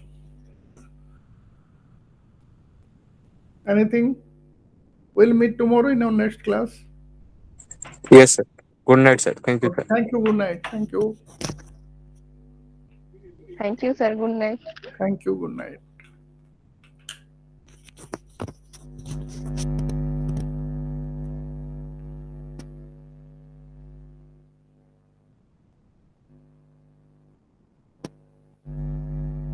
Sir ହଁ sir ଏ ବହିରେ ଯୋଉଗୁଡା ଅଛି ସେଗୁଡା କିଛି ବୁଝି ହଉନି। ସେ କିଛି ବୁଝିପାରିବ, ସେ ଖାଲି ମାନେ ଏମିତି ଲେଖା ହେଇଛି, ସେ ବି ତାକୁ ବୁଝିବାକୁ ଇଟ୍ସ ଭେରି ଡିଫିକଲ୍ଟ। ମାନେ ଖାଲି ୱାର୍ଡ ଖାଲି ଏପଟ ସେପଟ କରିକି ଯୋଉ ଲେଖୁଛି ଏଗୁଡାକ, ତମେ ଖାଲି ସେ ୱାର୍ଡର ମିନିଂ ଗୁଡା ବୁଝିଯାଅ। ସେ ଆପ୍ରିଓରିଜିମ୍ ହେଲା, ତମର ଇଏ ଯୋଉ ହେଲା, ତାକୁ ହିଁ ନେଇକିରି ଯାହା କରିବ। ମତେ ଲାଗୁନି ମାନେ ବହିଟା ଏକଦମ ଠିକ ଠାକ ଲାଗୁନି, ଖାଲି କନଫ୍ୟୁଜିଂ କରି ଲେଖିଛି। ସେଇ ଜିନିଷଟାକୁ ଏତେ ଇଏ କରି ଲେଖିବା ଦରକାର କଣ? ଆପଣ ଯୋଉ ବୁଝେଇଲେ ବୁଝି ହଉଛି, ହେଲେ ଏଇ ଯୋଉ ବହି ଥରେ ପଢିଲା ବେଳକୁ ଆଉ କିଛି ବୁଝି ହଉନି। ନାଇଁ ବହିରୁ ପଢିକି ବୁଝିବାଟା ଇଟ୍ସ ଭେରି ଡିଫିକଲ୍ଟ। ମାନେ ତମେ ଗୋଟେ କାମ କରିପାରିବ, ନେଟରୁ ଯାଇକି ପଢିବ ଭଲ ବେଟର ଏଠୁ, ବୁଝିଲେ? ହ୍ୟାଲୋ। ଆଜ୍ଞା ସାର୍।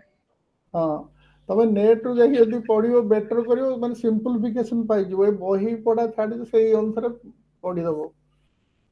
ଇଏ ସାର୍ ବୁକ୍ ରେ ପୁରା ଡେସ୍କ୍ରିପଟିଭ ଦେଇଛି, ମାନେ ବହୁତ ଗୁଡେ ଦେଇଛି ପଢିବା ପାଇଁ।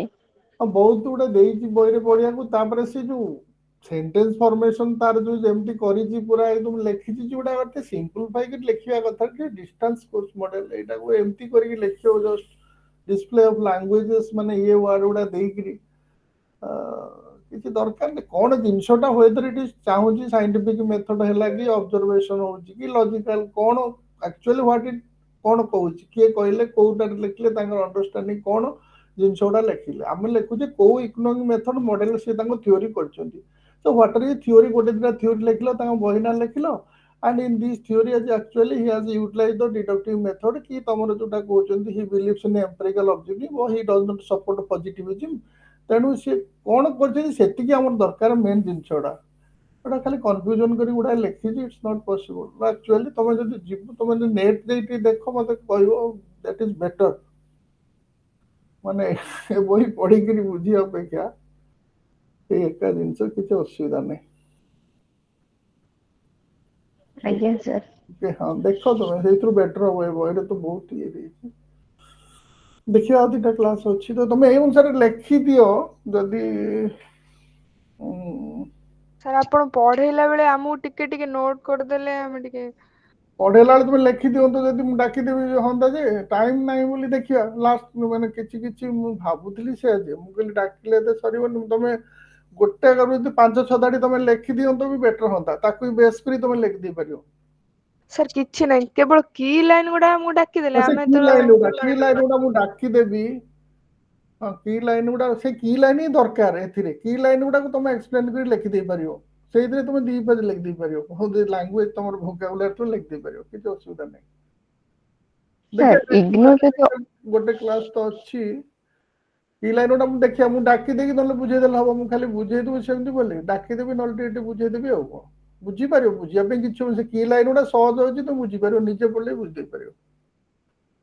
ସାର୍ ଇଗ୍ନୋର ଯଦି ଅଧିକ କ୍ଲାସ ଟିକେ ପ୍ରୋଭାଇଡ କରନ୍ତେ ବହୁତ ଭଲ ହୁଅନ୍ତା। ମାନେ ପର ପେପର ସେ 6ଟା କ୍ଲାସ ହିଁ ପ୍ରୋଭାଇଡ କରୁଛନ୍ତି। ହଁ, ଏବେ 6ଟା କ୍ଲାସ। ଏଇ ଯେତେବେଳେ ମୁଁ ଇଗ୍ନୋର କ୍ଲାସ ନଉଥିଲି, ତ ବୋଧେ ଗୋଟେ ବହି ବୋଧେ ଗୋଟେ କ୍ଲାସରେ ଆମକୁ ସାରିବାକୁ ପଡୁଥିଲା, ମୁଁ ଭାବୁଛି। ଆଜ୍ଞା ସାର୍, ଏବେ ସେ 6ଟା କ୍ଲାସ କ୍ଲାସ ନଉଛି ପ୍ରୋଭାଇଡ ଗୋଟେ କରୁଛନ୍ତି। ୟୁନିଟ, ଏଇ ବହିଟା ଗୋଟେ କ୍ଲାସରେ ଆମକୁ ଦଉଥିଲେ ସାରିବା ପାଇଁ। ରବିବାର ସଣ୍ଡେରେ ତମର ଫିଜିକାଲ କ୍ଲାସ ହଉଥିଲା। ଆମେ ଆଜ୍ଞା ସକାଳ, ହଁ, 10ଟାରୁ 12ଟାରେ ସେ ଗୋଟେ କଣ ସାରିବ, ପିଲା ବି କିଛି ପଢିକି ଆସିନଥିବେ। ସାର୍ ରିସର୍ଚ୍ଚ ମେଥଡୋଲୋଜିରେ ଆଉ ଗୋଟେ ଭଲ୍ୟୁମ 2 ବି ବହି ଅଛି। ଆଉ ଗୋଟେ ଅଛି। ସାର୍ ସବୁ ପେପରରେ 2ଟା 3ଟା ବୁକ୍ ରହୁଛି, ମାନେ ସବୁ ପେପରରେ। ଓହୋ। ଆଜ୍ଞା ସାର୍, ସେ ମ୍ୟାଥର 3ଟା, ଇଣ୍ଡିଆନ ଇକୋନୋମିର ବି 3ଟା ବୁକ୍ ରହୁଛି। ବାକି ମାକ୍ରୋର ଗୋଟେ, ଆଉ ବାକିଟା 3ଟାର 2-2ଟା ମାଇକ୍ରୋର ରହୁଛି। ଦିଟା। ଓହୋ। ସବୁଥିରେ ଆଜ୍ଞା ସାର୍, 6ଟା ଲେଖା ସେଇ କ୍ଲାସ ନା ଗୋଟେ ବ୍ଲକକୁ 6ଟା କ୍ଲାସ? ନାଇଁ ସାର୍ ପର ପେପର 6ଟା କ୍ଲାସ ପେପରକୁ ଦଉଛନ୍ତି। 6ଟା କ୍ଲାସ। ଓ, ପେପରକୁ 6ଟା କ୍ଲାସ। ଆଜ୍ଞା ସାର୍ ମିନିମମ୍ 15ଟା ବି ଯଦି ପ୍ରୋଭାଇଡ କରନ୍ତେ ବହୁତ ମାନେ ହେଲ୍ପଫୁଲ ହୁଅନ୍ତା। ହୁଁ। 6ଟା କ୍ଲାସ ବହୁତ କମ ହେଇଯାଉଛି ନା। ମୁଁ ତ ଆଉ ଟିକେ ତମକୁ ପଢେଇ ପାରନ୍ତି, ଇଏ କରିକି ଆସ୍ତେ ଆସ୍ତେ ଆଉ ଟିକେ ଯାଇକି ତମକୁ ଆଉ ଟିକେ ବି ଡାକି ଦେଇ ପାରିଥାନ୍ତି। କିନ୍ତୁ ଆଉ ତ ଟାଇମ ନାହିଁ ନା, ତେଣୁ ଆରମ୍ଭରୁ ଶେଷ ପର୍ଯ୍ୟନ୍ତ ତମେ ନହେଲେ ହେଇପାରିବନି। କଣ କରିବା, ସେତିକି ତ ଆଲଟମେଣ୍ଟ ଦେଇଛନ୍ତି କ୍ଲାସ। ୟେସ୍ ସାର୍ ଇଗ୍ନୋ ୱେବସାଇଟରେ କମ୍ପ୍ଲେନ କଲେ ହେଇପାରିବ। ଇଗ୍ନୋର ସାଇଡରେ କୁହ ଦେଖି କଣ ଇଏ ହଉଛି। ମୁଁ ତ ଠିକ ଦେଇକି ଇଗ୍ନୋର ବି ମୁଁ MBA ପାସ୍ କଲି। ମୋର ମୁଁ ନିଜେ ସେ ବହି ତାର ଗୋଟେ ବାଟ, ମୋର ଗୋଟେ ବାଟ। ମୋ ପଇସା କରେ ମୁଁ ଇଗ୍ନୋର MBA କ୍ଲାସ ପଢଉଥିଲି, ପଢୁ କହିଲେ ମୁଁ ବି ପରୀକ୍ଷା ଦେଇଦେଇକି MBA ପରୀକ୍ଷା ମୁଁ କାହିଁକି ଦେବି। ତେଣୁ ସେ ତ କ୍ଲାସ ମୁଁ ଯାଏନି। କ୍ଲାସରେ ବି ସେ ଯାଇକି କଣ ସେଇ ଯୋଉ ଗୋଟେ 2ଟା କ୍ଲାସରୁ କଣ କିଛି ପଢି ହବ କିଛି। ସାର୍ ଏଥିରେ ମାର୍କ ଯେହେତୁ କ୍ୱେଶ୍ଚନ ମାର୍କ 12 ମାର୍କ ଲେଖା ରହିବ ତ? ବୋଧେ ବାହାରେ ଏବେ କଣ କଲେଣି କି ମୁଁ ତ ବହୁତ ଦିନ ହେଲା ତାର କୋର୍ସ ଟା ମୁଁ ତ ଆମେ ଆସାଇନମେଣ୍ଟ ଯୋଉ ଦେଇଛୁ ସେଥିରେ ଥିଲା ଲଙ୍ଗ କ୍ୱେଶ୍ଚନ 20 ମାର୍କ ଆଉ 12 ମାର୍କ ଥିଲା କ୍ୱେଶ୍ଚନ। ହଁ ତାହେଲେ ସେଇଆ ଥିବ ଆଉ। ଏକ୍ସାମ ରେ କେମିତି ଏକ୍ସାମ ରେ କଣ ଆସିବ କେଜାଣି ଅବଶ୍ୟ ମୁଁ ସିଓର ନୁହେଁ। ତ ବୁଝିଦବ ଟିକେ ଏକ୍ସାମ ରେ କଣ କେମିତି ଆସିବ। ଏକ୍ସାମ ରେ ଲଙ୍ଗ କ୍ୱେଶ୍ଚନ ଗୁଡା ତମକୁ ଟିକେ ଅଧିକା ଲେଖିବାକୁ ପଡିବ। ଆଉ ଦେଖିବା କଣ ଦଉଛନ୍ତି କ୍ଲାସ। ଆଜ୍ଞା ମତେ ସାର୍ ତ ଏବେ ସବୁ କହୁଛନ୍ତି କ୍ଲାସ ଟା କେମିତି ଦେଲେ ମୁଁ ତ କାଉନସିଲର ବୋଧେ କେତେ ବର୍ଷ ତଳରୁ ଅଛି 30 ବର୍ଷ ତଳୁ ବୋଧେ। ତେଣୁ ସିଏ ମତେ ଏଥର କଣ ମନେ ପକେଇ ଦେଇଛନ୍ତି ମୁଁ କହିଲି ହଉ ଦେଖିବା ନବା ବହୁତ ହେଲା ତ ନେଇନି କ୍ଲାସ। ଠିକ ଆଜ୍ଞା ସାର୍ ଅଛି ବୁଝି ହଉଛି ତ ପଢା ଠିକ ଅଛି ତ। ଆଜ୍ଞା ଆଜ୍ଞା ସାର୍ ସବୁ ମ୍ୟାନେଜ ମାନେ ଆମେ ମାନେ ଥିଓରି ପେପର ହଉ ଟିକେ ବି ମ୍ୟାଥମେଟିକାଲ ରହିଲେ ଚଳିବ କିନ୍ତୁ ସାର୍ ଯୋଉ ମ୍ୟାଥ ପେପର ଟା ବହୁତ ହଇରାଣ ହବାକୁ ପଡୁଛି ପୁରା ଯୋଉଟା ପୁରା ମ୍ୟାଥ ପେପର ଟା ହଁ ହଁ ସେଇଟା ଟିକେ ହଇରାଣ ହେଇଯାଉ 6ଟା କ୍ଲାସ କିଛି ହେଲାନି ସାର୍। ମାନେ 6টাରେ କିଛି ହବନି ଏଇଟା ହେଲେ ସମୟ ତମେ ଯେମିତି ହେଲେ ମ୍ୟାନେଜ କରିଦବ। ମୁଁ ଲାଷ୍ଟ ତମକୁ ଟିକେ ଖାଲି କି ପଞ୍ଚ ଲାଇନ ଗୁଡା ସବୁଥର କହିଦେବି ତମେ ଲେଖିଦବ। ଏଇଟା ତ 4 କ୍ଲାସ ହେଇଗଲା 5ରେ ଗୋଟେ ୟୁନିଟ୍ ଅଛି ଆଉ ସାରିଦେବି। 6th କ୍ଲାସ ରେ ମୁଁ ସବୁଟାର ଖାଲି ଗୋଟେ ଗୋଟେ ରୁ ପଞ୍ଚ ଲାଇନ ଗୁଡା ସବୁ କହିଦେବି କଣ କଣ ତମେ ସେଇଟାକୁ ଇଏ କରିନବ। ତାକୁ ନେଇ ପଢିବ ଟିକେ ଆଜ୍ଞା ନେଟ ଖୋଲିକି ମିଶେଇକି ପଢିବ ଏ ବହି forget about this book. Sir ଆପଣଙ୍କ ପାଖରେ ଯଦି କିଛି ମେଟେରିଆଲ୍ସ ଅଛି ଆପଣ ଦଉନାହାନ୍ତି। ମ୍ୟାଟେରିଆଲ କିଛି ନାହିଁ ମୋ ପାଖରେ। ଏଇଥିରୁ ହିଁ ମ୍ୟାଟେରିଆଲ ଦେଖିକି ମୋ ପାଖରେ କାଇଁ ମ୍ୟାଟେରିଆଲ ଅଛି ଏଇ ବହିଟା ମୁଁ ଡାଉନଲୋଡ କରିଥିଲି ଏଇଟା ଆଜ୍ଞା। ଆଉ କିଛି ନାହିଁ ମୋ ପାଖରେ। ହଉ ଦେଖିବା ଆଜ୍ଞା। ଲାଷ୍ଟ କ୍ଲାସରେ କଣ ହଉଛି ଦେଖିବା ଓକେ। ସାର୍ ଥ୍ୟାଙ୍କ ୟୁ ଆଜ୍ଞା sir thank you good night.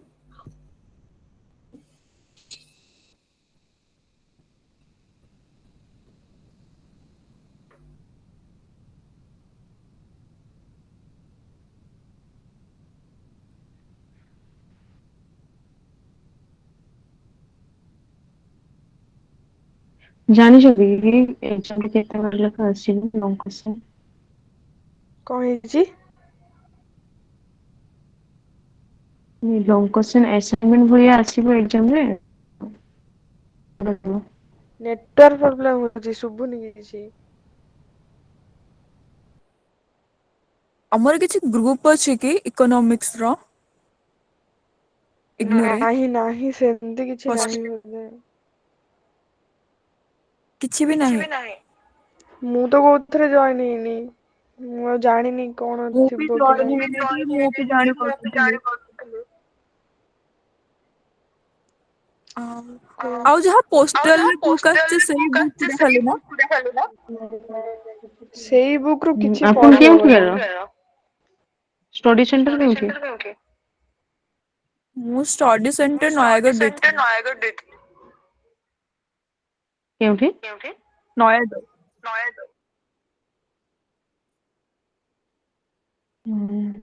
ତମ ମାନଙ୍କର କୋଉଠି?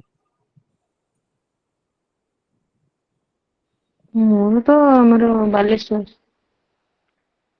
ନାଇଁ ଆଉ କିଛି ବୁକ୍ ଆଉ ସିଲାବସ୍ ମତେ ଟିକେ କେହି ପ୍ରୋଭାଇଡ କରିପାରିବ କି? କୋଉ ବୁକ୍ ରୁ କିଏ ବୁକ୍ ପଢୁଛନ୍ତି ସିଲାବସ୍ କିଛି ନାହିଁ ଯୋଉ ପୋଷ୍ଟାଲ ଯୋଉ ବୁକ୍ ଆସିଛି ସେଇ ବୁକ୍। ଆଉ ଇଏ ସାଗରିକାଙ୍କୁ ତ ସରି ଆପଣଙ୍କର କେଉଁଠି କି? ମୋର ନୟାଗଡ଼। ନା ନା ଆଉ ଜଣେ ଯୋଉ ଅଛନ୍ତି। କେନ୍ଦ୍ରାପଡା ମୋର। କେନ୍ଦ୍ରାପଡ଼ା। ତ ହୁଁ। କୋଉ ବୁକ୍ ରୁ କେମିତି ପଢୁଛ ଟିକେ କହିବ? ଆକ୍ଚୁଆଲି ମୁଁ ତ ବୁକ୍ ରୁ ବି କ୍ଲାସ ଯୋଉ ଏଇ ସାରଙ୍କ କ୍ଲାସ ହିଁ ମୁଁ ଜଏନ କଲି ପୋଷ୍ଟାଲ ଆଉ ଯୋଉ କୋଉ ବୁକ୍ ଆସିଛି ସେଇ ବୁକ୍ ଟାକୁ ଦେଖ ଆଉ। ହଁ ତମେ ସବୁ ମାନେ ଆଗରୁ ଦିଟା କ୍ଲାସ କରିଛ ଏକା ସାରଙ୍କର? ସାଥିରେ ହବ ନା? ଆଜ୍ଞା। ତମେ ମାନେ ସବୁ ଆଗରୁ ସାରଙ୍କର କ୍ଲାସ କରିଛ ଅଲଗା ସାରଙ୍କର? ଅଲଗା ହଁ ପେପର ମତେ ବି କ୍ଲାସ କିଛି କରିଛି ବାକି ଚାରିଟା ଖଣ୍ଡରେ ମିସ୍ ହେଇଯାଇଛି ଚାରିଟା ପାଞ୍ଚଟା ମିସ୍ ହେଇଯାଇଛି। ଟୋଟାଲି ପେପର ଯେତିକି ଆମର ଆରମ୍ଭ ମାଇକ୍ରୋଠୁ ଆରମ୍ଭ କରି ସବୁ କ୍ଲାସ କରିଛ? ହଁ ମାଇକ୍ରୋଠୁ ଆରମ୍ଭ କରି ସବୁ କ୍ଲାସ କରିଛି ମଝିରେ ମଝିରେ ଦିଟା ତିନିଟା ଏମିତି ଗ୍ୟାପ୍ସ ରହିଯାଇଛି। ମୁଁ ତ ଏଇ ବାକି ସାରଙ୍କ ଯୋଉ କ୍ଲାସ ଟା କ୍ୱାଣ୍ଟିଟେଟିଭ ମେଥଡ ଯୋଉ ଦିନ ପଢା ଗଲା ହଁ। ମୁଁ 6ଟା କ୍ଲାସ ରୁ ଗୋଟେ ବି କ୍ଲାସ କିଛି ବୁଝି ନାହିଁ ଗୋଟେ କ୍ଲାସ ବୁଝିଥିଲି ବୋଧେ ଆଉ କିଛି କାହିଁକି ନା ମୁଁ 5ଟାରୁ କ୍ଲାସ ଆରମ୍ଭ ହେଇଥିଲା। ହଁ ମୁଁ ମାନେ ଜଏନ୍ ହବାକୁ 5:30 ମାନେ ଏମିତିର ଜଏନ୍ ହବାକୁ 5:30 ବେଳକୁ ମ୍ୟାଥ ଯୋଉ ପଢା ହଉଛି ମ୍ୟାଥ ରୁ ଅଧାରୁ ଆଉ ବୁଝି ହଉଛି ତ। ମ୍ୟାଥ କଣ ସେ ସାରିଦେଲେ ପୁରା 6ଟା କ୍ଲାସ ରେ? 6ଟା କ୍ଲାସରେ ତା ଛାଡି ଦେଇଛି। ଅଧଘଣ୍ଟେ ବାକି ଥିବ ସେ ବି ଛାଡିଦିଅନ୍ତି। ଅଧଘଣ୍ଟା ବାକି ଥିବ ଇଏ ସାର୍ ତ ପୁରା ଠିକ ଟାଇମ ଟୁ ଟାଇମ। ହଁ 7ଟାରେ କାହିଁକି ନା ଛାଡି ମେଥ ରେ ଦଉଛନ୍ତି। ହଉଛି ନା ଛାଡିଦବା ବି ଦରକାର କାହିଁକି ନା ମେଥ ଯୋଉ ନା ସେ ଶୁଭା ହଉନି କିଛି ଇଏ ବ୍ଲାକ୍ ନେଟୱାର୍କ ବୋର୍ଡରେ ପ୍ରୋବ୍ଲେମ ହ୍ୱାଇଟ ହଉଛି। ବୋର୍ଡରେ ଲେଖୁଛନ୍ତି ତାକୁ ବୁଝଉଛନ୍ତି ମାନେ ମତେ ଲାଗୁଥିଲା ବହୁତ ସାରଙ୍କୁ ବହୁତ କଷ୍ଟ ଲାଗୁଛି। ହଁ ସାର୍ ବୁକ୍ ରୁ କିଏ ବି ବୁଝି ପଢଉନାହାନ୍ତି। ହଁ ସେ ଯୋଉ ଆପଣ କରିଥିଲେ କି କ୍ଲାସ? ଏଇ କ୍ଲାସ କଥା ମୁଁ କହୁଛି ମୁଁ ତ ଅଲଗା କୋଉ କ୍ଲାସ କରିନି। ହଁ। ମୁଁ ଏଇ ସିଲାବସ୍ ନା ରିସେଣ୍ଟ ଏସାର୍ ଯୋଉ ପ୍ରିଭିୟସ୍ କରୁଛନ୍ତି ସାର୍ ସବୁ ହେଇଛି। ସାର୍ କରିଛନ୍ତି ଯେଇଠୁ ସେଇଠୁ ପଢିକି ଯାଇଛନ୍ତି। ବାକି ଏଇ ଯୋଉ ସାର୍ ପଢଉଛନ୍ତି ନା ହଁ ସିଏ ପୁରା ଭିବିଟଲି ବହିରୁ ପୁରା ଗୋଟେ ଗୋଟେ ଲାଇନ ୱାଇଜ ଯେମିତି ପଢଉଛନ୍ତି। କାହିଁକି ନା ସେମାନେ ଯେତେବେଳେ ପଢୁଥିଲେ ତାଙ୍କର ଫାଷ୍ଟ ଦିନ ବ୍ଲକ 1 ବ୍ଲକ 2 ସରିଯାଉଥିଲା। କିନ୍ତୁ ହଁ ହଁ କିନ୍ତୁ ଏଥିରେ ସାର୍ ଗୋଟେ ବ୍ଲକ ବି ଆଉ ଗୋଟେ ୟୁନିଟ ରହିକି ଯାଉଛି। ଆରେ ତା ମାନେ ଆମେ ଯୋଉ ଏକ୍ଜାମ ଦବା 2ଟାରେ ତ ଦବା ନା। ଦିଟା ମାନେ ଏଇ ଯୋଉ ଭଲ୍ୟୁମ 1 ଭଲ୍ୟୁମ 2 2ଟାରେ